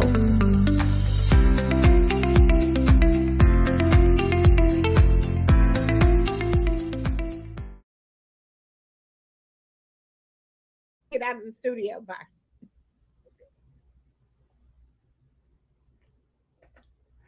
Well, welcome back. We're back here on the Black Business Network. My name is RJ Stevenson, and I am your anchor for this afternoon, this morning. The Black Business Network is a 24-hour business network showcasing Black businesses, business owners, entrepreneurs, and thought leaders worldwide. We have speakers from North Carolina, London, Singapore, Africa, Japan, and other cities across the United States. The Black Business Network is a global community sharing its business knowledge to empower, inspire, and educate businesses about business. Our third speaker for today is Dr. Sandra Wall-Williams. Dr. Sandra Wall-Williams supports emerging and current leaders in personal leadership and career development through training, coaching, and mentoring. She's an executive leadership mentor and career strategist. She's an adjunct assistant professor at NC State University. She retired as a senior vice president and chief of technology for the North Carolina Community College System. One of the nation's leading authorities on technology leadership, she led information security, project management, business intelligence, data programming, and reporting. Her expertise in technology leadership has been featured in books, leading technology media, and national CIO forums. She was named New Fellowship in Adult Education, Azusa Scholarship in Divinity, North Carolina CIO of the Year, North Carolina Technology Woman of the Year, and NC State Alumni of the Year. Dr. Sandra Wall-Williams serves on the board of directors for corporate and education institutions and the steering committee for Wake Invest in Women. Why don't you welcome our speaker for today, Dr. Sandra Wall-Williams. Good morning, RJ. How are you? I'm doing well. It's wonderful to see you here. Good to be here. Thank you so much. Yes, ma'am. Genius is coming, and I'll see you on the other side. Thank you. Well, good morning, everybody. My name is Dr. Sandra. I thank RJ for that wonderful introduction.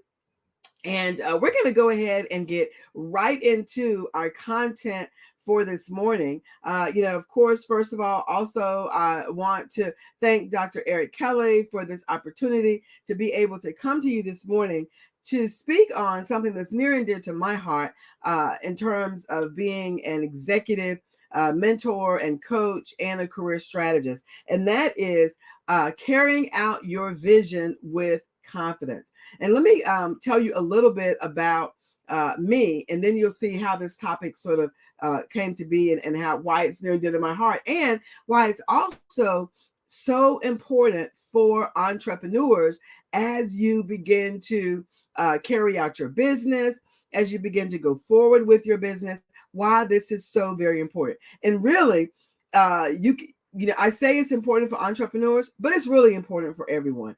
Anybody that has something that you want to be able to do and carry forward, then this topic is for you this morning.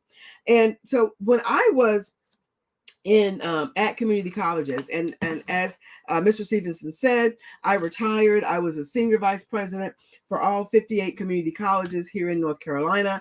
I had responsibility for all the technology, all the systems, all the data, distance learning, our library systems, everything that pretty much made the community colleges work was my responsibility. I really enjoyed that. And what I did. And, I got to a point where I realized that there were some other things that I needed to do, but I didn't know how to do them. I wanted to begin to mentor women, especially women of color, professionally. I wanted to have my own business. I wanted to do consulting from a mentorship perspective. There were so many things I wanted to do, but I didn't have, number one, the knowledge, and number two, the confidence to be able to start out in that. Then there came a time in the community college system where I said, you know what? It's time for me to it's now or never. It's time for me to take this next step and move on. And that's exactly what I did.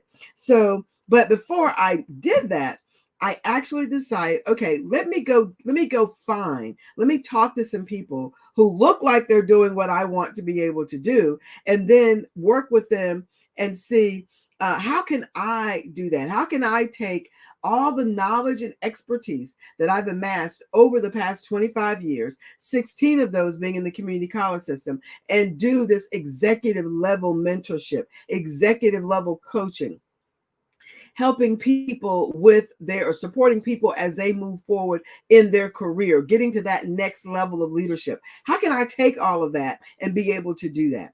And so in being able, in the learning and the growth and the development that I had to do in order to bring that forward to other people is what I'm going to talk to you about today. I'm going to give you what I call the 7 pillars to carry out your vision with confidence. Now, I will tell you, good students take notes. And as you heard in the introduction, I am an adjunct professor, so I teach. And that's what I'm going to be doing this morning. I'm going to be teaching you these 7 pillars to carry out your vision with confidence. Now, your vision could be to start a business, which is what we talk about a lot here. Your vision could be to write a book. Your vision could be to start a ministry. Your vision could be to go back to school. Your vision could be or part of your vision could be to go and get another job or to get to another level. Regardless what it is, you will be able to apply these 7 pillars to it. Now, the reason I call them pillars is because a pillar is something that holds something up, right? It's something that keeps something sturdy and it holds it up. And that's what I'm getting ready to teach you today. So hopefully by now you've had the opportunity to go get your pencil, go get your paper, whatever you're going to write on, because good students take notes. And again, I'm going to give you these 7 pillars to support you as you carry out your vision with confidence. So let me first tell you this thing about this statement about confidence so that you won't forget this. Confidence only comes with taking action. Let me say that again. Confidence to do anything, regardless of what it is, confidence only comes when you take action. So if you're one of the ones who's been sitting on something forever, you say, I'm going to do it when this is right. I'm going to do it when that is right. Let me tell you, confidence, you're only going to get the confidence to do whatever it is that you need to be able to do when you start taking action on it. And you may say, Well, Dr. Sandra, I'm not ready. Dr. Sandra, I don't have this. Dr. Sandra, I don't have that. Let me give you another nugget that one of my mentors said to me, and she still says it to this day to her other mentees, and I say it to mine as well, the women that I coach and mentor, and that is you have to start before you're ready. Because if you wait till you are ready, you will never start. So today is November 17th. Today, you will start your vision, whatever it takes to start, only you know that. And you're going to learn today how to carry it out with confidence. Why? Because confidence only comes with taking action. And in order to take that action, you must start before you are ready. All right, let's go in. So again, I'm giving you the 7 pillars to carry out your vision with confidence. Pillar number 1. Pillar number 1 is to feed your focus. Feed your focus. The first thing that you need to do with your vision is to determine what part of my vision am I going to focus on. You have to be very clear on what it is, the area of your vision that you're going to focus on, because if you're not clear on where you're going to focus, you won't get anything done. You'll be all over the place. You'll be going to this conference, that conference. You'll be hearing from this person, receiving from that person. And when you're not focused on what it is that you're getting ready to carry out, you can receive a lot of information, but you won't be able to carry any of it out. So you must feed your focus. If you're not focused, you will get frustrated. Many people try to do or execute their entire vision, whatever it is, all at one time. I'm from the school of thought that you must take one part of it, focus there, execute there, make that happen, and then move on to part 2. Make that happen, then move on to part 3. Because if you focus on too much at one time, you're going to get frustrated because you don't have everything it takes to be able. You maybe not have all the knowledge. You may not have the expertise. You may not have the mentors. You may not have everything you need to make the entire vision happen, but you may have what it takes to do one component. That's what you focus on at the beginning. So feed your focus. You don't want to get frustrated. So determine what area of your vision you are going to focus on and move forward in that particular area. Because again, when you're not focused, you end up doing a lot of things, but you're not accomplishing anything. It looks good and you're doing busy work, but you're not doing productive work towards whatever your vision is. So again, number 1 is to feed your focus. Determine what area of your vision you are going to be focused on, and then do what it takes. Get whatever education you need. Get whatever mentors you need. Determine what is necessary to do this component of my vision, and then focus there. Feed that focus. And feeding that focus, again, is getting everything that you need to move forward with that particular component. Okay? Find that one area and work it till you complete it. Let me give you an example, and then we'll move on to pillar 2. So if your vision, say, is to start a particular business, then one part of that, one part of that vision could be to get all of the necessary legal and paperwork kinds of things completed. Well, focus on that part until you complete it. Focus on that until you complete it and feed that. How do you feed it? You find out what are the requirements for the Secretary of State. You find out what other legal requirements that you need. If you don't know, then call the Secretary of State's office, and they will tell you. There are resources everywhere. There are business resources everywhere in different areas. You can just Google business resources in your area, and then Google will give you a list of them, and then start calling them. Okay, that's how you feed your focus. You feed your focus when you put action to it, and then when you start putting action to it, you will begin to gain the confidence that you need to move forward with your vision. Pillar number 1, Feed your focus. Pillar number 2 is to identify your obstacles. Pillar number 2, identify your obstacles. Now, I break obstacles down into 3 parts because usually what breaks down your confidence is probably more than likely because you have obstacles in certain areas. So I break the obstacles down into people, your past, and your priorities. So what people are standing in your way? What people are an obstacle in your vision? Are there people that are in your ear telling you, I wouldn't do that, or I can't do that? Okay. That's what I mean by people being an obstacle.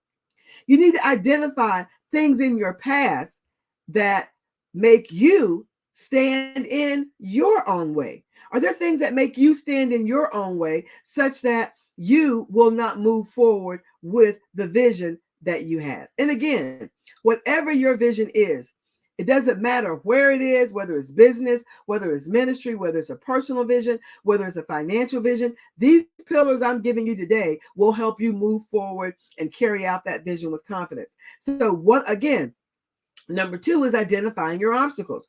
People, your past. What are those things within you? What is that, those things that you've been telling yourself that are standing in your own way? Sometimes there are, we tell ourselves, oh, I'm not good enough. As a matter of fact, right before I got on here, I was working with one of my clients, and she was saying that she had a block in her writing. She's a professor. She was having a block in her writing. And then she said something. She said, you know what, Dr. Sandra, now I don't even know if I'm good enough to be able to do this. I can't get past this. You know what? That's a part of your past. That's something that she is feeding herself that she needs to get rid of. Okay. That's something that she is becoming an obstacle to yourself. And sometimes things in your past, sometimes things that you say to yourself, those things become obstacles to you. It's like you're getting in your own way, and that will keep you from moving forward with confidence. Okay. Moving forward or carrying out your vision with confidence. So you want to identify the people that are obstacles to you. You want to identify your own thinking and the things that you say to yourself that keep you or get in your own way or keep you from moving forward with confidence. The third thing that you need to identify are your priorities. If you're going to carry out a vision, then your vision has to become a priority. If you don't make your vision a priority, then it becomes an obstacle. You're not making it a priority becomes an obstacle because you put so many things in front of it. Now, I know I am a mom. I'm a wife of 32 years. I'm married to the fabulous dentist Orlando Williams. Okay. And 32 years we've been married. I'm a mother, 21-year-old son. And he's a college athlete. So we're on the road going to games and different things with him. All right. I am a daughter. I go back and forth to my hometown, Richmond County. Whoop, whoop. Little Philly in particular. Whoop, whoop. I go back and forth, there to my hometown. I'm also taking care of my dad. My mom passed away in April of last year. So I go back and forth home a lot. I'm a sister. I'm an auntie. All right. I'm a niece. I'm a cousin. All right. I'm a daughter-in-law, sister-in-law. I'm so many things. And people all the time, people need from you. I need from them. They need from me. But you have to put what's priority. If today you're here and you're saying, I'm going to make my vision and to work on that vision priority today, then you need to do that. Then you just need to make it priority and don't allow your not making it priority to become an obstacle. Because when you put other things in front of your vision, when you should be working and focus on a particular part of your vision, then it becomes an obstacle to you. So number 2, in terms of gaining the confidence or carrying out your vision with confidence is identifying your obstacles. Number 1 was feeding your focus. Number 2, identifying your obstacles. Let's keep going. Number 3. Now, number 3 is probably, I won't say you know what? All of them are important. All of these pillars are important. But number 3 is the one that is so important, that not only can you need to learn it, but you also can teach it to your children and have them teach it to their children. Okay. And that is number 3, align your mindset with your vision. Align your mindset with your vision. Get this, catch this. Next level vision requires a next level mindset. Next level vision requires a next level mindset. So that says that if you're going to move forward with your vision with confidence, not only do you have to focus on it, not only do you have to remove the obstacles that we talked about earlier in pillar 1 and pillar 2, but here in pillar 3, you have to align your mindset with the vision. You have to align your mindset with where you want to go. Your mindset is your attitude towards your vision. Your mindset is your attitude towards your vision. And a next level mindset will take you to and keep you moving forward in a next level vision. You can't think about your vision as something small or little that you want to be able to do. Your vision your mindset has to be just as open, just as engaged, just as big as the vision that you have for your ministry, your life, your business, whatever area that you have a vision for. Your mindset has to be and shift such that it is in alignment with that vision. Now, let me tell you a couple of other things. In order to shift your mindset about your vision, you want to make sure that you have the right information, the right inspiration, that you have innovation, and then you do implementation. Let me say those again to make sure you write those down. You want the right information, the right inspiration, you want innovation, and you want to be able to have implementation, or you want to be able to implement. So Dr. Sandra, what does all that mean? Very quickly, because I want to make sure I stay on within my time frame here. So in order to shift your thinking about your mindset, about your vision, have the right mindset for it, you want to get the right information, which means if you are starting a business, and a lot of you are here either already started a business or you are starting one, then you want to get the right information.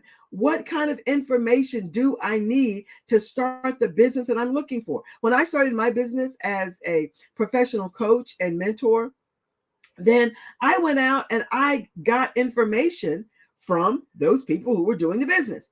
Why would I go out and get information from a construction person about starting a coaching business? Doesn't match, does it? You have to get the right information from the right people. Again, right information from the right people. That means you may need mentors, you may need coaches, there are books that you may need to read, all different kinds of things that you need, okay? But make sure you're getting the right information. Next thing, inspiration. You need to be inspired on this journey, okay? It's just plain and simple. This journey of entrepreneurship, you need to be inspired as you go through it. I get a lot of inspiration from a book that I read every day, and that's the Bible. I get my inspiration there. I get my inspiration from reading other books. I get my inspiration from listening to other testimonies. I get my inspiration from going to church on Sunday and just getting my spirit, man, filled back up every week. Or actually, I do it every day because I read the Bible every day. But here's the thing that you need to make sure you get is that you need inspiration. You need something in your life that's going to inspire you to move forward with that vision. Because remember what we said when we started, that confidence only comes from taking action. You won't get confidence by sitting still, and you need someone who can inspire you, someone who will inspire you to move forward. The next one is innovation. Innovation is about bringing on things that are new, bringing on things that are exciting, bringing in things to your business that excites you and get you all revved up for to be able to take your business to that next level that you are getting it to. So then, what kind of innovation do you need? What kind of new things do you need? You might say, well, Dr. Sandra, I just don't know. I get that. Well, you know how you know? That is talking to others that are in the same business, talking to your mentors, asking them, what kind of new things do I need to be able to learn? Doing research in your business, okay? Going to conferences about your business, okay? These are things that when you do this sort of thing, you're getting your mindset at a different place about your vision. I go to coaching conferences all the time. And when I say all the time, I'm either online, listening to a webinar, or I'm reading a book, okay? Or about coaching, or I am getting a certification. This past Saturday, I spent my entire Saturday getting a certification, or getting 2 certifications actually, that I had been working on and wanted to do for a long time. All right, so when there are new things that you need, you have to open your mindset to the newness, the innovation about your particular area. And then last, you've got to be ready to implement. Again, implementation is actually making it happen. Implementation is actually moving forward and starting the business, stepping out. Okay. You don't want to get stuck in this circle of I'm just getting information. Okay. No. Because you can get so much information that it becomes shelf knowledge as opposed to implementation and taking action. What is shelf knowledge? Shelf knowledge is getting all of these different notes, like the notes you're taking today, all right? Shelf knowledge is getting all of these notes, getting all this stuff, putting it in a notebook, and then putting it on the shelf. That's what shelf knowledge is. You want to take what you're getting today throughout this entire week. If you've been here the whole week, and then the rest of the week and the weekend, you want to be able to take this information and do something with it. Take action on it. That is so very important. Okay. That's what we mean by implementation. Implement something. Whatever you remember, that pillar number 1 was to feed your focus. Whatever you're focused on, take some implementation. Do something with it. Implement something. Okay. All right. So now let's keep going. Pillar number 1 was what?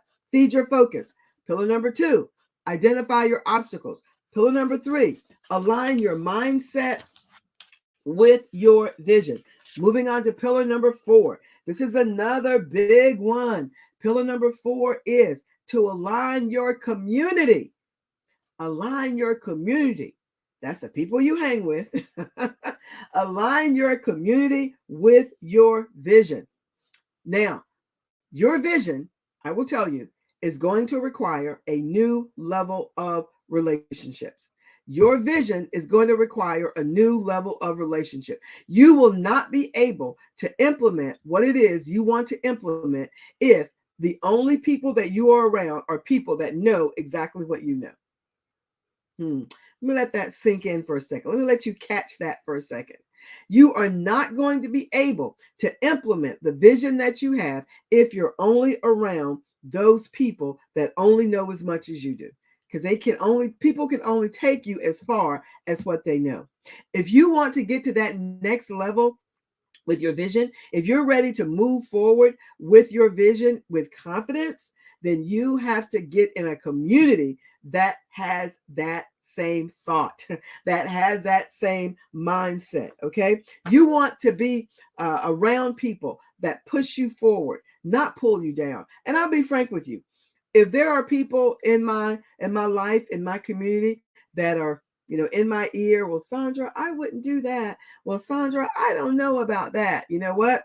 I'll just be frank with you. I love them, but I got to cut you off. And what I mean by cut you off is that I can still have conversations with you. I just won't talk to you about my vision.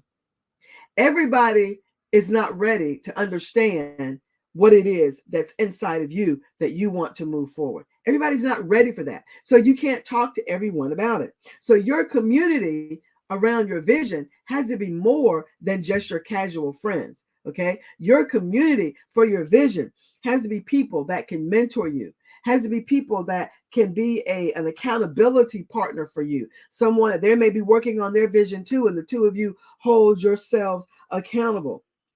All right. These are people that you have to become connected with, because if you want to move forward with your vision, if you want to carry out this vision with confidence, then you have to have a certain type of people around you. Okay. So let me tell you the kinds of people you need around you. I hope you're writing this down, right? Because good students take notes. Your community, in order to move forward with confidence or carry out your vision with confidence, here are the kinds of people that you need. You need people that refine you. These are the people that make you better. You need people that refresh you. These are the people that encourage or inspire you, as we talked about with the previous pillar. You need people that hold you accountable. These are people that would be your accountability partners. The people that you say that if you were going to get that information to the Secretary of State's office, if I'm going to get it there on Thursday, then these are people that will call you on Friday morning and ask you, did you get it done? Accountability. You need people that can mentor you and coach you. Those are two different things, and I am a firm believer that you need both, because I have both in my life. You need people that can mentor and coach you.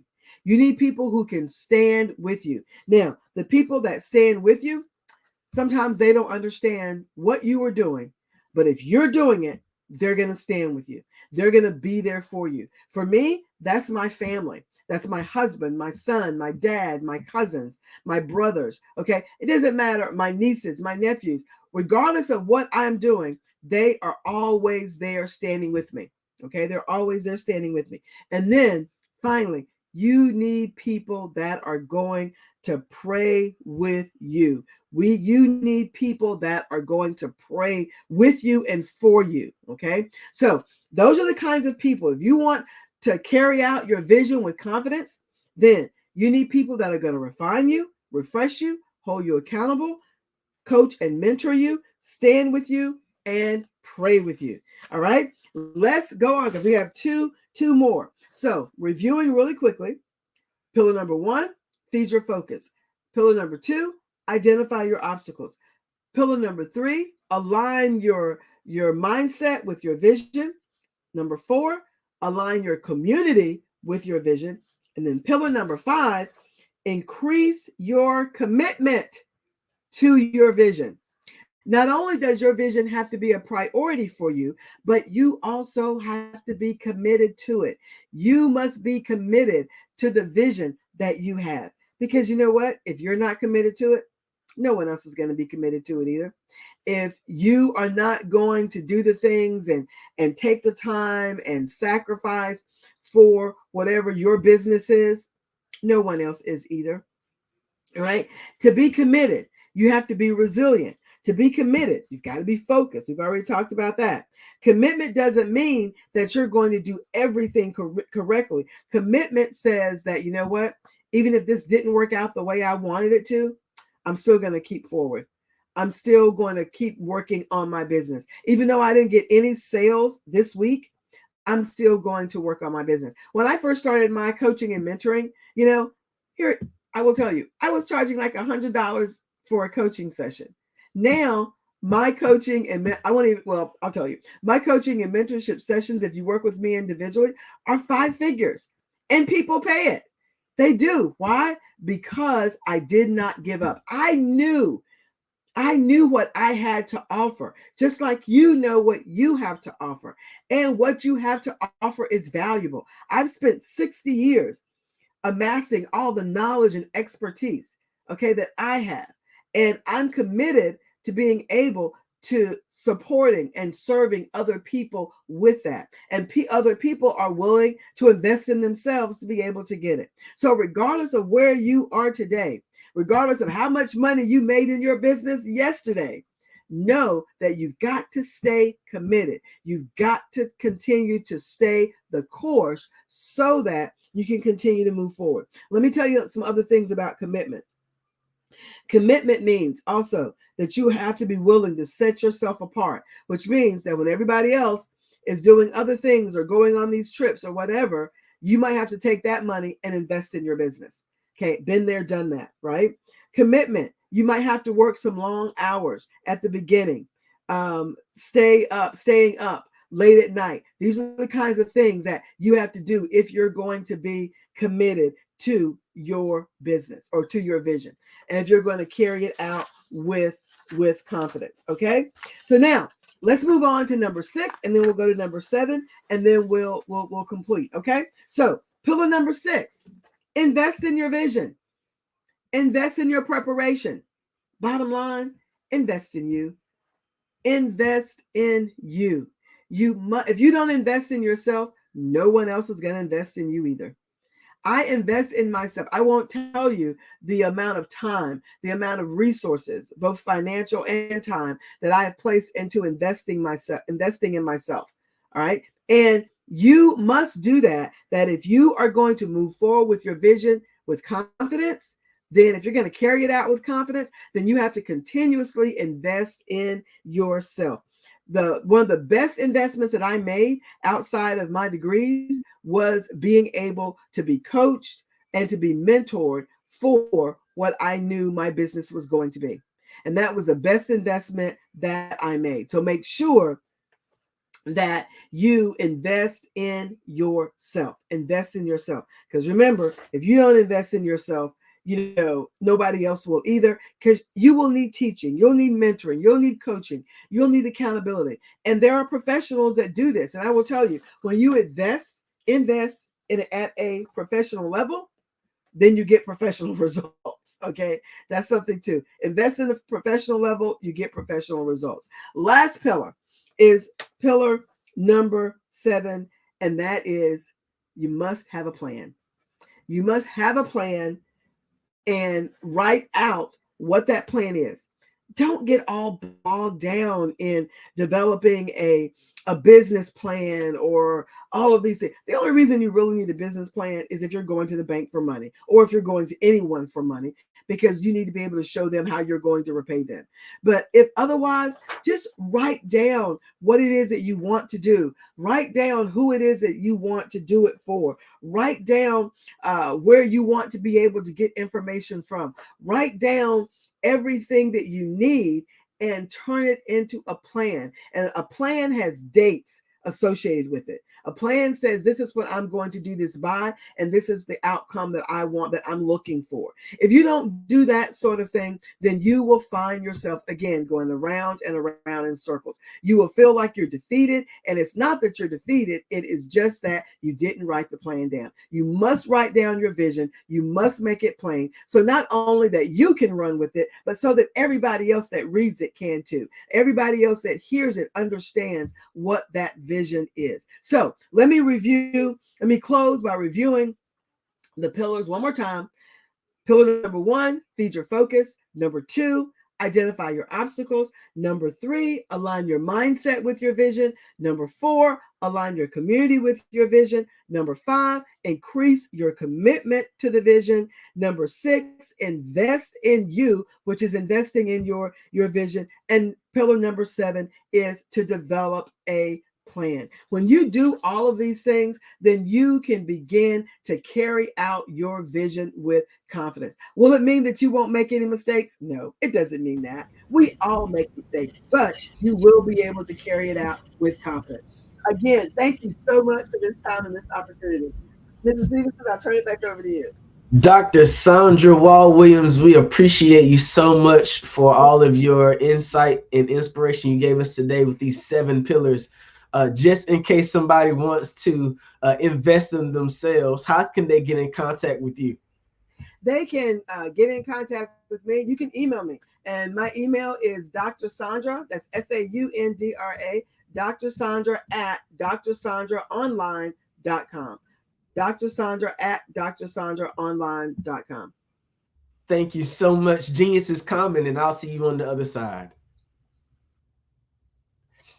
Listen, the Black Business Expo's mission is to raise funds for high school seniors going to college or K-12 entrepreneurs. The Expo is a fundraiser for students. You can go to www.blackbusinessexpousa.com to donate to the scholarship fund, or use the Cash App that's on the screen below, $BBXUSA. Again, to donate to the scholarship fund, you can go to www.blackbusinessexpousa.com or use the Cash App below $BBXUSA. Our goal is to give laptops and up to $5,000 to up to 10 students.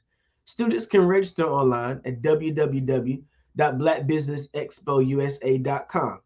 Every dollar counts, so we want to remind you to donate to the scholarship. We want to thank our Black Business Expo USA sponsors: NC100, Black Leaders Worldwide, Growth Empowerment Motivation Support LLC, Executive Women's Success Institute, Sweetheart Mental Corporate Collection, Carolina, Virginia Minority Supplier Development Council, Creative Force Studios, Work the Thing Supplements, Lotus Richey and Knights, Business Group Network, Stocks vs. Sneakers, First Atlantic Insurance, Moody Capital, BHS Associates, Lee Entertainment, Artistic App Design, Margie McLean Foundation, Live Shackle Free, Uniquely Different Enterprises, Technical Consulting, Black Multiverse Enterprises LLC, Genius is Common, and Black Business Expo USA. Genius is coming, and I'll see you on the other side.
This is your time to get what you want. Go work that thing with Work That Thing supplements.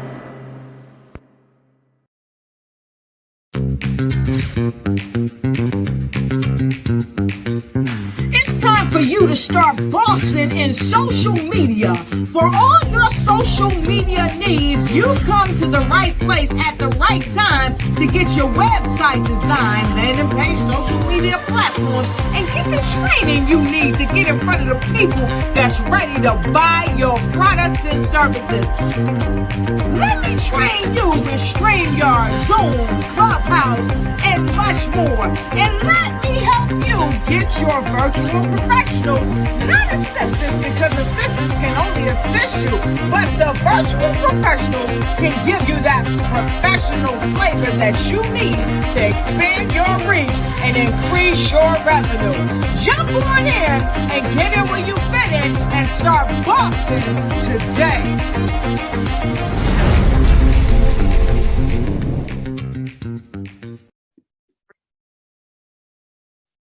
Hello, I'm Dr. Madeline Ann Lewis, President and CEO of the Executive Women's Success Institute. And my genius is helping women accelerate the path to success. You know, I was blessed to have strong women in my life who encouraged, motivated, and pushed me to do my best and to never even think about giving up on my dreams. So I say to women, we must show up to rise up. We have talents and potential, but who will see them if we don't speak up and get noticed? I know that women are a tremendous resource on this planet, and there is nothing more fulfilling than helping a woman tap into her full potential. I do this because I want to be a part of helping as many women as I can to show up, to rise up. I do this because genius is common. As women, you and I will contribute more to our organizations, more to our families, and more to our communities. When we show up to rise up, everyone wins.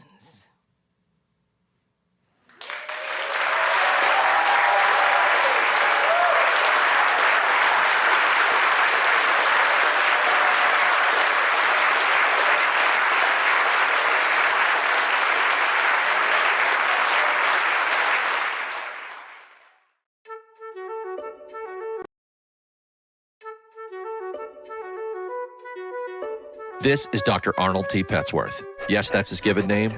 No, don't look into it. He's the owner of Petsworth Vet World, a veterinary clinic in Hopton, Connecticut. His patients include dog, cat, turtle, cat, turtle, frog, hamster, fish, Goldie, dog, and this alpaca. Due to doctor-patient confidentiality, we can't tell you their names. Business at Vet World was steady, and then quarantine hit. Neighbors on every lane, drive, and even a few cul-de-sacs brought new four-legged friends into their homes. Bunnies. Bunnies. you guys are so cute. Bunnies. You are so cute. Bunnies. You're so cute. Bunnies everywhere. A lifelong lover of Laporte, Dr. Petsworth welcomed these new patients with open arms.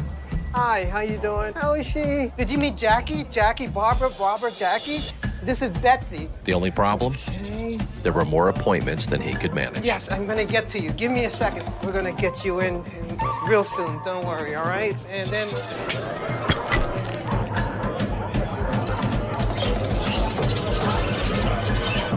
That's when Dr. Petsworth turned to his American Express business card, which offers spending potential that's built for his changing business needs. He decided to hire a new assistant, Julio, who's actually more of a bird guy. But that's just between us. And with spending power built for business purchases, he used his card to furnish a new exam room with extra tail space. Together, Dr. Petsworth, Julio, and American Express Business made sure all the pets of Hopton got the love and care they deserved. All right, Julio, man, that was great, man. And everyone was happy. Especially these guys. Get the card built for business by American Express.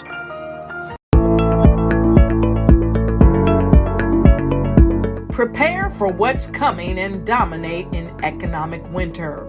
Stand strong and thrive by showcasing your great products and services globally through the Black Business Network and Black Business Olympics. The Black Business Network has showcased over 2,000 companies with over $7 billion in sales each year. Over 10 million attendees have viewed the rebroadcast each month.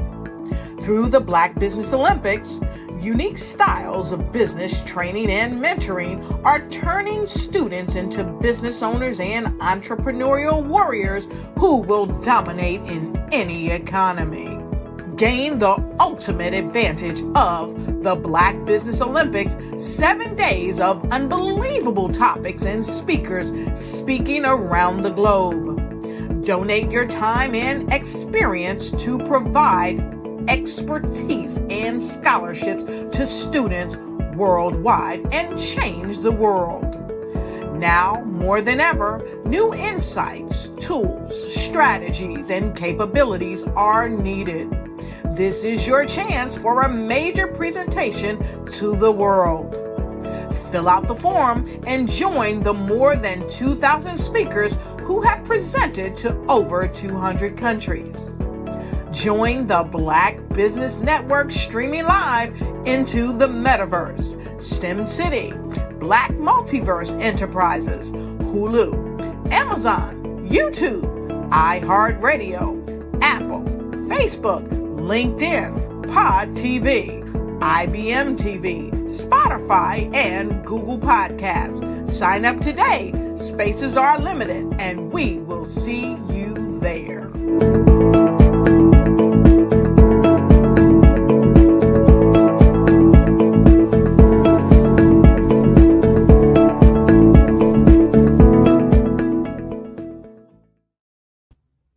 Well, good afternoon, good morning, business owners, entrepreneurs, thought leaders, and corporations. Welcome to the Black Business Network. My name is RJ Stevenson, owner and founder of Creative Concepts Production and Designs. I am your business anchor for this morning on the Black Business Network. The Black Business Network is a 24-hour business network showcasing Black businesses, Black business owners, entrepreneurs, and thought leaders worldwide. We have speakers from North Carolina, London, Singapore, Africa, Japan, and cities across the United States. The Black Business Network is a global community sharing its business knowledge to empower, inspire, and educate businesses about business. Now, our next speaker today is Milani Shani. She's an entrepreneur and coach and the CEO and founder of Milani Shani Global and Born to Transform Institute, where she trains and develops leaders, entrepreneurs, and coaches. For over 3 decades, her focus as a master coach and mentor has been teaching others how to uncover their life's purpose and authentic plan. She does this through training programs, innovative groups, and one-on-one sessions. She is well known for her powerful motivational speaking and her unique product and services that have transformed lives around the world. Her work and experience has made her the ultimate authority when it comes to finding one's calling in life and transforming into greater levels of peace and lifelong fulfillment. Won't you all join me as we welcome today's speaker, Milani Shani.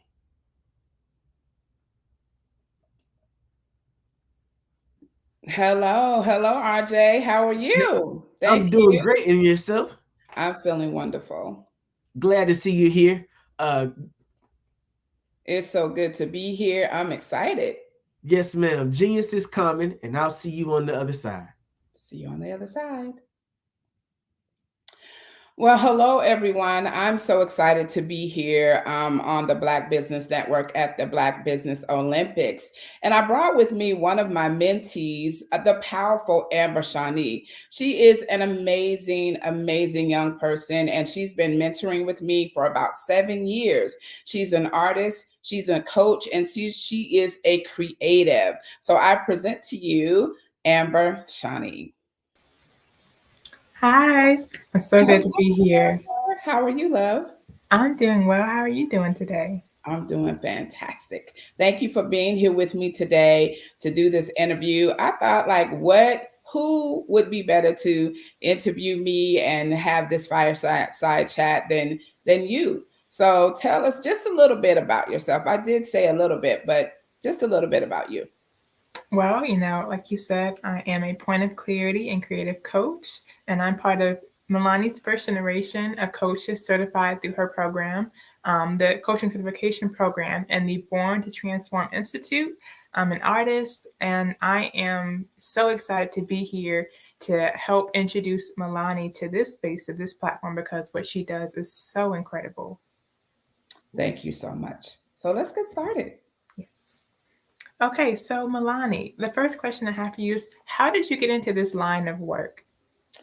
So I really started out as a singer-songwriter. So I thought I was going to be like traveling the world singing. I was doing some traveling. I was in a band. I was singing with other people and just enjoying myself, having a good time. So I thought that's what I was going to do. But underneath all of that joy of singing and writing and bringing the joy to the people, I had some issues. I had some childhood trauma. I had some relationship trauma. I had some issues believing in myself. I had self-esteem challenges as well. And just the confidence level. I'm on stage, singing to people, which was my love. But underneath, I just wasn't connected to myself. And so one day I met this couple, my mentors, and my whole entire life changed. They encouraged me and pushed me to think deeper about who I am, to go deeper about what my life's purpose is and why am I really here.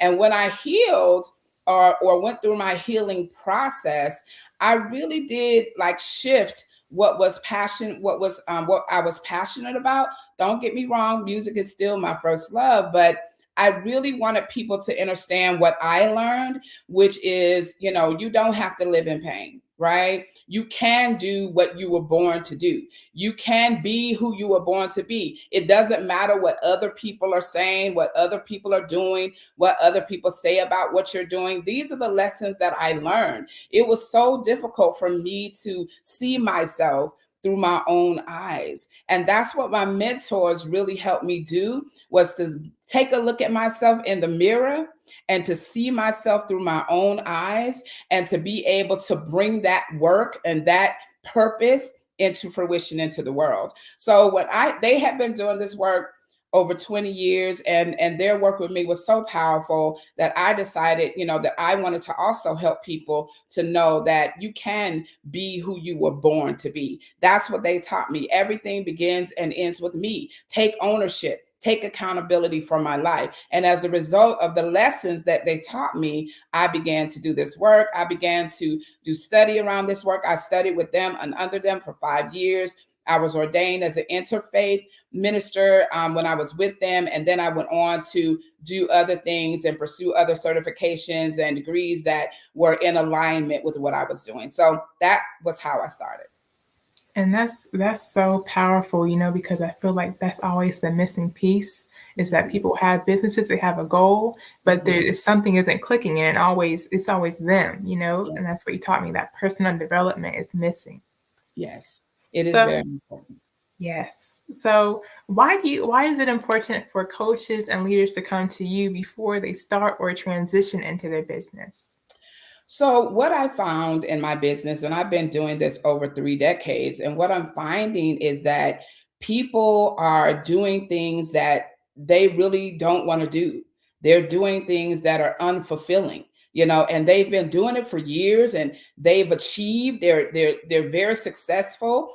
They've bought all the things that they want, and their kids are grown or in college, or if they've done this one thing that they've achieved at, but it just didn't leave them fulfilled. It didn't leave them how they thought it would, right? If I do all the things, if I go to school, if I study, if I start my business, if I do a business plan, if I know what I'm gonna do in 5 years, then on the other side of that, when I do all of that and I get successful, then I'm gonna be happy, I'm gonna be joyful, I'm gonna have all the things, right? It's just not the case, right? With the people that I experienced in the last 3 decades. People are very successful and they look like they're doing well, but underneath, just like I did, right? But underneath that, they really don't feel fulfilled. They don't have peace. It causes high stress. And also it causes people to really feel stuck and stagnant. And everybody's looking at them, which is one of the challenges. Everybody's looking at them like, oh my goodness, you're so successful. How do you do this? And underneath, they're just cringing like, oh my God, if they only knew, right? And so for me, what I do is I help leaders to find their way to their life path, to transition into purpose, to clear all of the thoughts and ideas and feelings they may have around who they are, because most people know exactly who they are, exactly what they want to do. They say they don't know, but it's usually stuff you've been doing for eons. Like for me, when I was younger, my first remembrance is like in middle school. Like when I was in 8th grade, I remember people coming to me for advice. You know, when I grew up, you know, I'm going to the post office, to the grocery store, people just find me and they just start telling me their problems, right? And I'm like talking to them, and I'm feeling, you know, this energy that's coming through me that's, you know, seems to be giving them solution and giving them peace. You know, that's been coming through me forever. So we really do know why we're here and what we came to do. But tapping into that sometimes can be difficult, especially in the world we're in today, right? I call it the antisocial world because it's so social, right? So people are pretending that they're doing well. They're pretending that they feel good. They're pretending that what they're doing, they really like. And we have to get away from that. And so what I do is help people to really tap into the realness, the authenticity. Like, what was I born for? Why am I here? And it's okay for me to be that. Even as a trailblazer, back in the early 80s, I was really a pioneer in my community with self-help and self-care. Nobody was on TV doing this back then, right? People were like, what are you talking about, self-help, right? But there was a fire in my belly, and my mentors, you know, they helped me to refuel that fire, to really tap into why I was here. And it brought me so much joy. Even now, 30 years later, I love what I do. Absolutely love the people that I work with and my partners. So you have to really, I always suggest that people come to me first or come through this process with someone before you start a business. There's a million things out here to show you how to start a business, write a business plan, do your brand, get a website. But what about how you're going to manage and navigate the stress, the overwhelm, the overwork? You know, how are you going to navigate that? And that's what we have now with the mental health crisis that we're experiencing. So many people not really knowing how to navigate themselves emotionally, mentally, because that's not on the top of our list. And mental, emotional health, relational wealth is not on the top of our list. It's, you know, how can I be successful? How can I make this amount of money? And like I said, you can do all of that, and there's nothing wrong with that, but do it in peace, do it in joy, and do it with love. Do it with relational wealth, mental and emotional wealth. Do it with spiritual wealth and financial wealth. All the things, you can have it all if you start in that space. And even if you didn't start there, it's never too late. You can always go back to that space and work through whatever you've been through, whatever you've gone through, whatever you told yourself, any false beliefs you have. You can work through that and become who you were born to be. And that's really what why we suggest that people come to us and come get that internal work done before you start to achieve externally. That way, you know exactly what you're doing. You're making the choices based on who you are, not who you think you are. And so you don't have that crash and burn later on when you think something is happening that's not. So it's really important because we really cut through all of the anxiety and all of the can I fit in or can I do this? You're trailblazing. You were born for this. It's in your what we call DNA, divine natural ability. It's in you. So you have it. You can be it. You can do it. Whatever you see, whatever your vision is, you have it. So good. So good. One thing you said about how, you know, people talk about they get into business, but then how they deal with the stress and the overwhelm and all the things that come with that business. Yes. I think we always miss that because we always look at, you know, the surface, you know, what am I getting into? But looking at how do I navigate it? You know, how do I move in it? And the way you help people do that so they can really manage themselves inside of that is so amazing. Yes. And I've been a recipient of it, which is also really amazing. So my next question for you is, you've been providing collective healing spaces for leaders for a decade. What inspired you to do this? So when I started, as I mentioned, it was a trailblazing type of situation for me and my community. And I felt so much around like being in a community of people that were like me, that were like-minded, that we could work with, people that I could share with, vent with, share my breakthroughs, share my challenges with. A lot of times in leadership, people are not as open to share their challenges, to share what's going on with them, because that's the way that you're going to get help and support, is to share. And so what I wanted to do was create a safe and sacred space for people who are high achievers and leaders and people who are successful to come in and be able to commune with like minds, to be able to share whatever. It's a no judgment zone for you to be able to break down so you can break through. Because just because you're a leader doesn't mean that you don't break down, right? You do. We all do. It's the only way that we grow. Anything that's not growing is dying. And so we continue to grow by breaking through over and over and over again, right? We break through, we break through, we break through, and then we build as we break through. And so these spaces, we have a space now called the Collective Healing House. And in this space, leaders gather and come, and we heal, we bond, and we grow together, and we build together. We build long-lasting relationships. I have people who've created businesses together. It's just the way that it should be, is that those of us who are serving others, right, should also be served. So we serve people who serve people. And that's why we want to build spaces. It's very important to create spaces for people who serve people, so we can also be supported while we are in support. Yes, so important. So after being a coach, entrepreneur, and mentor for over 30 years, you founded the Born to Transform Institute. What inspired you to do this? So Born to Transform was actually inspired by my clients and partners. I had been coaching for so long, and people have been asking me for decades when are you going to start your coaching program? My coaching and the way that we do it is very unique, and it's non-traditional. And a lot of people, comment as to how rare it is, how they feel, how the transformation in their life they've never had before. And so some of my clients were just like, a lot of my clients were like, when are you going to start your own coaching program? And it took me a long time to really think about that. It was a part of my expansion that I hadn't seen. Sometimes we don't see our vision.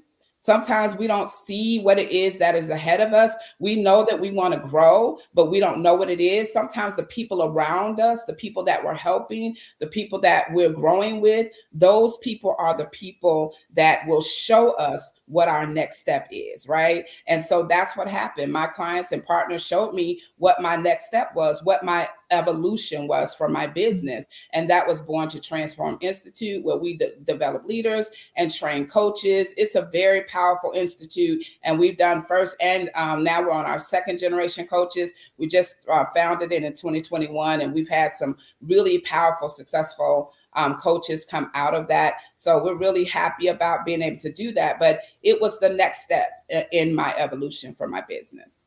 Yes. And you've been able to support and mentor so many people, including young men and women. So my next question is, because you also mentor young women and young men through your Sacred Daughters and Sons program, where did that inspiration come from? Because you do so many amazing things. Where did that come from? Well, that's how I started out. I started out working with children, with youth at risk, and I also work with young adults. And so I started way back in the 80s. I was a school age program director, and I had 1,500 youth at risk in my program. I was 29 years old, and it was something that I really loved doing. And I was working with kids, and then I was like, okay, sending these kids home to their parents. They were all healed, and they would come back crying, because their parents were going through and they didn't have any support. And that's really how I started to work with adults. But my first work as a coach was with youth at risk. And then it turned into me being a temporary shelter for young women. And so I've always been open to work with kids and children and young adults like yourself. So the Sacred Daughters and Sons program is a part of my passion. It's a part of the work. Even my leaders bring their kids. Like my youngest client is 9, my oldest one is 79. So, and they're leaders, like 9-year-old leaders, like coming up, like those ones that are telling you what to do, and want to speak their mind and do what they want to do. They are absolutely brilliant. And so we work with them to start to bring their brilliance online very early on in life so that they know who they are and they can be present to their purpose and be in their purpose and not go on the path that's going to take them and detour them from their purpose. And it makes such a huge difference. I remember when you did your Sacred Daughters and Sons program live with kids, and just seeing the transformation, over the few months that they were in the class was incredible. Like how they're tapping into their creative abilities, getting to know themselves, being more social, opening up emotionally. Yes. It's really amazing what can happen with children when they have that right guidance and, someone who really sees them. Absolutely. Yes. So as an entrepreneur, speaking of emotions, as an entrepreneur, why is it important to stabilize and balance our emotions? So this is a lot of times very ignored, thing about emotions and feelings. People feel like there's no place for emotions and feelings in business. And I 100% disagree with that, because I feel like when you are not in tune or balancing or navigating your emotions, it really does cause you to make different choices. That's one of the ways sometimes that we get stuck in things that we really didn't resonate with in the first place, is that we're making choices based on how we feel about something or how we don't feel about something. Being in tune with your emotions, being emotionally intelligent, emotionally mature is going to help you to make better decisions. It's going to help you to navigate in the world better. It's going to help you to be able to evolve when you need to evolve. Sometimes we stay stuck because we don't want to deal with the feelings that we're feeling or the emotions. Everything we do has a completion, right? Even if it's a completion and then we evolve, more into that same thing, but just in a different level. And so when we're not in tune with our emotions, sometimes we don't see that completion. We don't recognize that completion. And so everything we have to complete, and then we grow, and then we evolve. That's how we keep moving our business forward. That's how we keep serving and being effective. That's how we provide simple, effective solutions for our clients. We have a system that is evolving. It evolves with the client so that as they evolve, they can still be supported. There's no end point. Because we never stop growing. Like I tell my clients, this is a journey, not a destination. We're not attached to the destination, the ending point. What we're doing is we're going on a journey. And then when we complete, we go on the next journey. There's no stopping as far as growth, especially emotionally. So emotional intelligence and maturity is so important when it comes to business. And especially when you're in the service industry like me, because you have people coming in who have been through all kinds of experiences, and you have to be balanced, because if somebody goes off on you because they had a bad day or because they're going through some things, you can't go back off on them, right? If you have a customer that comes in, they have an attitude, they got a problem with you, and it's not personal. And that's what managing your emotions lets you know, is none of it is personal. I read a book a long time ago, The 4 Agreements, and one of the agreements is don't take anything personally, because sometimes you don't know what people are going through. You don't know what people are dealing with. But if you are not emotionally balanced and in tune with your own emotions, you're going to get offended at so many things that have nothing to do with you.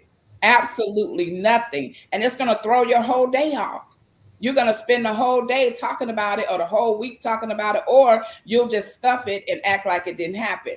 And what you do with that is, we call that a ticking time bomb. Tick, tick, tick, boom. Right? Because if you're stuffing your emotions, they're going to come out at some point. Somebody's going to get that. It may not be the person who deserves it. It may be a totally different person that's going to get that, because feelings buried alive never die. No,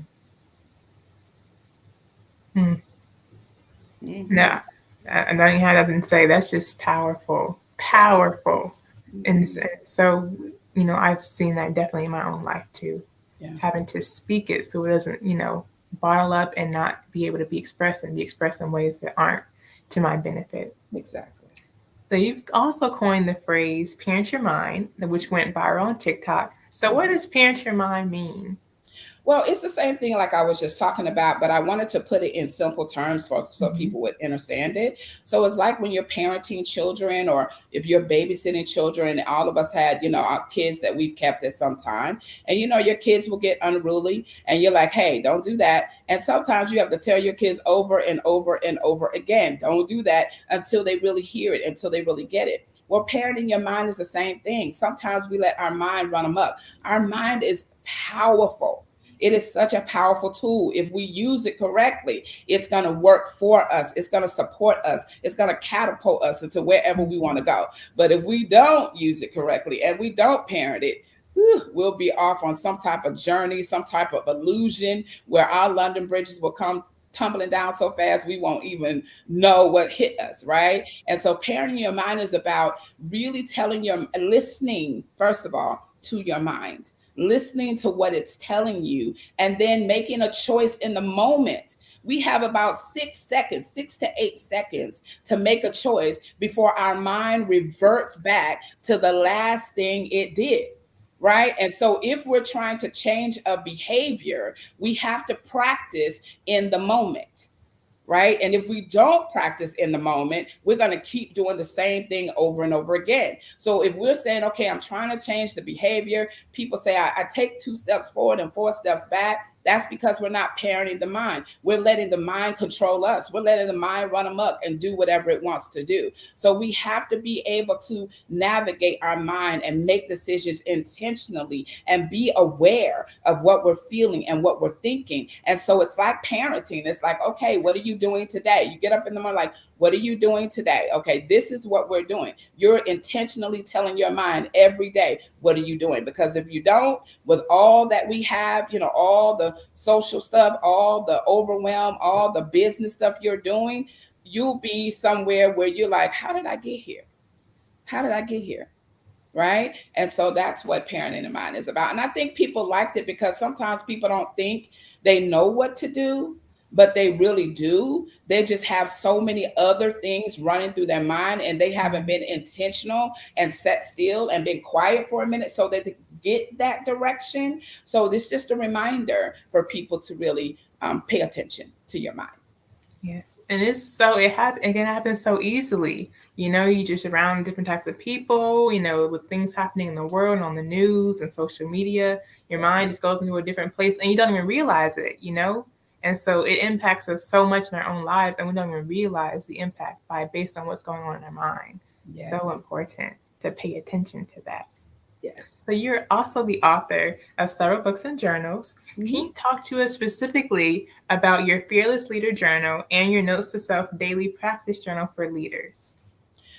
Yes, my Fearless Journal is one of my favorite journals. I was doing a lot of team building before COVID hit.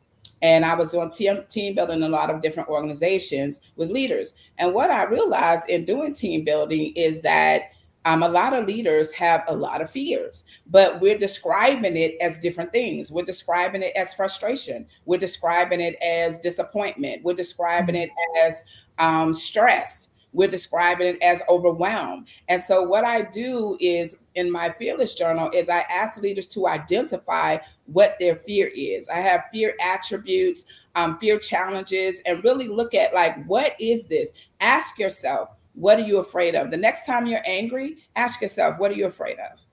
And the answer is going to be pretty solid for you. It's not something like if you say you're angry, sometimes you can't move through that. You'll just stuff it. And again, become a ticking time bomb. Sometimes when you're sad, you can't move through that. But if those words come up for you, overwhelmed, sad, stuck, think about it. What am I afraid of? We use the PLC Wheel of Feelings in our program.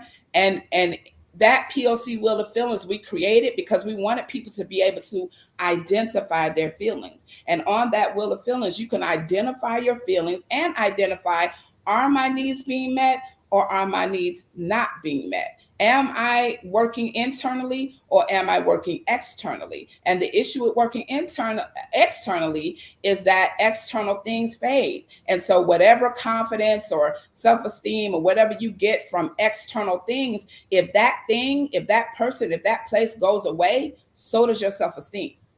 So does your confidence. So the most important thing is that you have that within yourself. And so you can have it regardless of what's outside of you.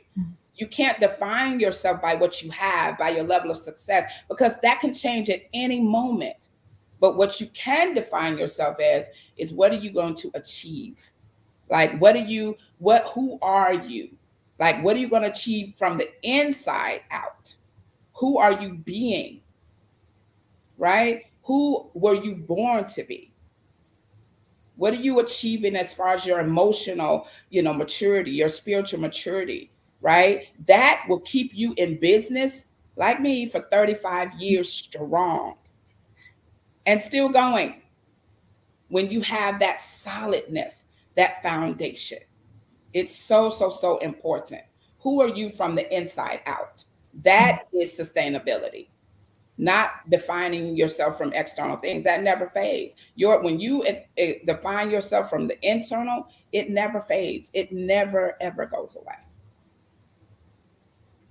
Ooh, we have about 5 minutes left. So, okay. Do you want to go ahead and ask the last question, or you want to share your contact information? Yeah, the last question. So our last question is, who is your typical client? So my typical client is a leader, entrepreneur, business owner. My client is a person who is feeling like, again, they've achieved a lot, but just feeling unfulfilled. They may be in chaos. They may not have any peace. They may be surrounded by people, but still feeling lonely.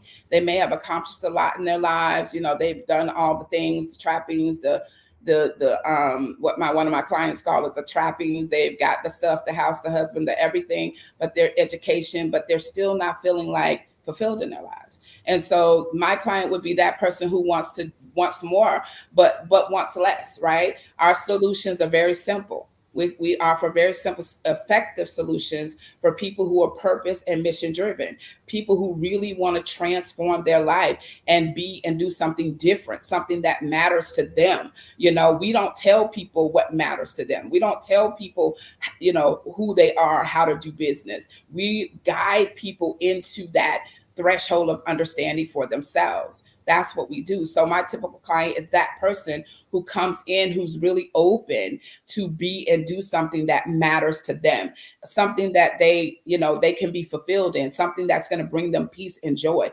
something that's going to be sustainable and long lasting for them. Building a business is difficult, especially in this climate that we're in this culture that we're in. And so the main thing that you want to do is make sure that you have amazing support, to make sure that you have some idea of who you are. Make sure you're conscious of yourself. Make sure you have self-awareness. Make sure you take care of yourself. Because if you do none of this, nothing else is going to matter. If your health is not okay, it doesn't matter. If you don't feel peace, if you're chaotic and sick and mad and frustrated all the time, it just doesn't matter. If you can't spend the money because you're sick or you're going through problems or you're dealing with people, it just doesn't matter. And so what my message to leave with people is, you matter. I matter. We matter. And so when you're building your business, never put yourself to the side. I did that when I first started, and I struggled because everything everybody said to me, I was like changing everything. Like if somebody said one thing about something I said or did, I would change everything. And it wasn't authentic, and I couldn't sustain it. It was up and down, up and down, up and down. I couldn't sustain anything. But now I know who I am. I know why I'm here. I know what I'm here to do. And that is my truth, and it's undebatable. because it is my purpose. It is why I am here. The visions that I get, the creativity that comes through me, the way that I build my businesses. Right now, we have a 3-tier business. We help people come together in our collective house. We coach people in our advanced coaching programs, and we train and develop leaders in our training program. That I love to multitask. I love it. People say, you can't do all that. It's done. It's being done. Don't let people tell you who you are and what you can do. You can do and be anything you want to do and be. The last thing is this. People say, what do you want to do with your life? The first question for me is, who do you need to be to do what you want to do? Who do you need to be? Who do you need to be? Because that's your first step. If you don't know that, how are you going to maintain what you need to do? Do you need to be emotionally clearer? Do you need to be a researcher? Do you need to be creative? Who do you need to be? And what you need to do is easy when you figure that out. And that's what we do at Milani Shani Global. So I just want to thank you so much, Amber Shani, for giving me, so much, of yourself and love as my personal assistant. And just, you are such an amazing person. Thank you for showing up here to interview me. You did an amazing job. Thank you to Milani Shani Global. I see y'all in the comments. Thank you so much for coming. Yes. I love y'all so much. Amber, do you have any final words? My final words are thank you for your work and thank you for sharing this perspective that is so often missed in conversations around business and personal development. The impact and the importance of ourselves and the work we do and paying attention to that. So amazing. Okay, let me look at the chat. Who do you need to be? Yeah. Who do you need to be to do what you want? That is absolute. Like when you talk about or think about being yourself, what do you think about? There's nothing external in that, right? When you think about being myself, nothing external added. Nothing has to do with a job, a label, you're a mom, a wife. No, none of that. For me, the foundation, the core of who I am is love. Everything I do is done with the foundation of love. People call it core values. It is just the core and the cornerstone of who I am. The second one and the most important one for me is freedom. I love to be free. That's why I'm an entrepreneur. I can wear what I want. I can go where I want. I can work with who I want. I can do what I want. I can work whatever time I want. I set up my own schedule. That's the reason why I'm an entrepreneur, because I can do and be whatever I want to do and be. But love and freedom is at the foundation of it all. The first love is me. Love myself deeper. Every time I evolved my business, I had to love myself deeper because there were some naysayers, and a lot of the naysayers was in my head from the past, right? So I had to overcome the naysayers. I had to overcome the mess. I had to overcome it. I had to believe in myself. I had to trust the fire in my belly. I had to trust my experience. 3 decades, when I got ready to open Born to Transform Institute, I had, like in 2021, I was terrified, right? And I've been doing this work for 30 years. Like, why would I be terrified? Because it's something new. It's something, that it's a responsibility to train leaders and coaches. But it has been incredible. I transformed that fear. I transformed it. Who I needed to be to open up BTI Institute was a transformer of my fear. That's who I needed to be to open that business. So thank you all so much for listening. I hope you got a lot out of this.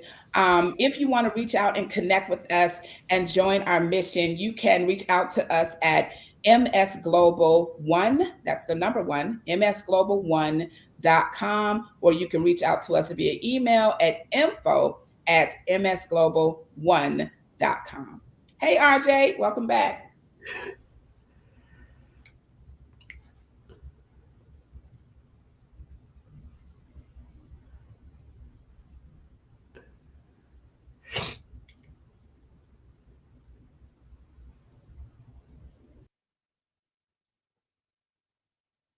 Okay, RJ left.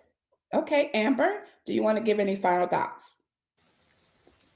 No final thoughts, just a reiteration. That's www.msglobal1.com. Yes. Hey, Rosalind, Felicia, thank you so much for coming. I appreciate it. Hey, Gloria, I appreciate you all coming out. RJ's back.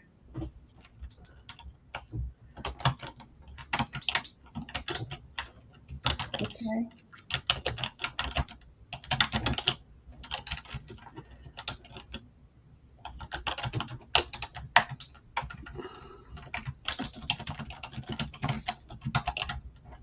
RJ, you're live.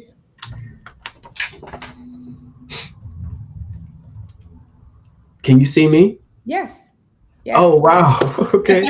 Yes, we can see you. I can't see me on the screen, but thank you all so much. That was such a rich conversation of inspiration, and wow, you just shared so much from a business owner's perspective about what it takes to really do the work. I'm excited about connecting with you beyond here, and I'm sure everybody else is going to connect with you too. Thank you so much. Thank you so much, RJ. I'll see you on the other side. The Black Business Expo's mission is to raise funds for high school seniors going to college or K-12 entrepreneurs. The Expo is a fundraiser for students. You can go to www.blackbusinessexpousa.com to donate to the scholarship fund, or use the Cash App that's on the screen, $BBXUSA. Again, donate to the scholarship fund at www.blackbusinessexpousa.com, or use the Cash App $BBXUSA. Our goal is to give laptops and up to $5,000 to 10 students. Students can register online at www.blackbusinessexpousa.com. Every dollar counts. So we want to remind you to donate to the scholarship fund.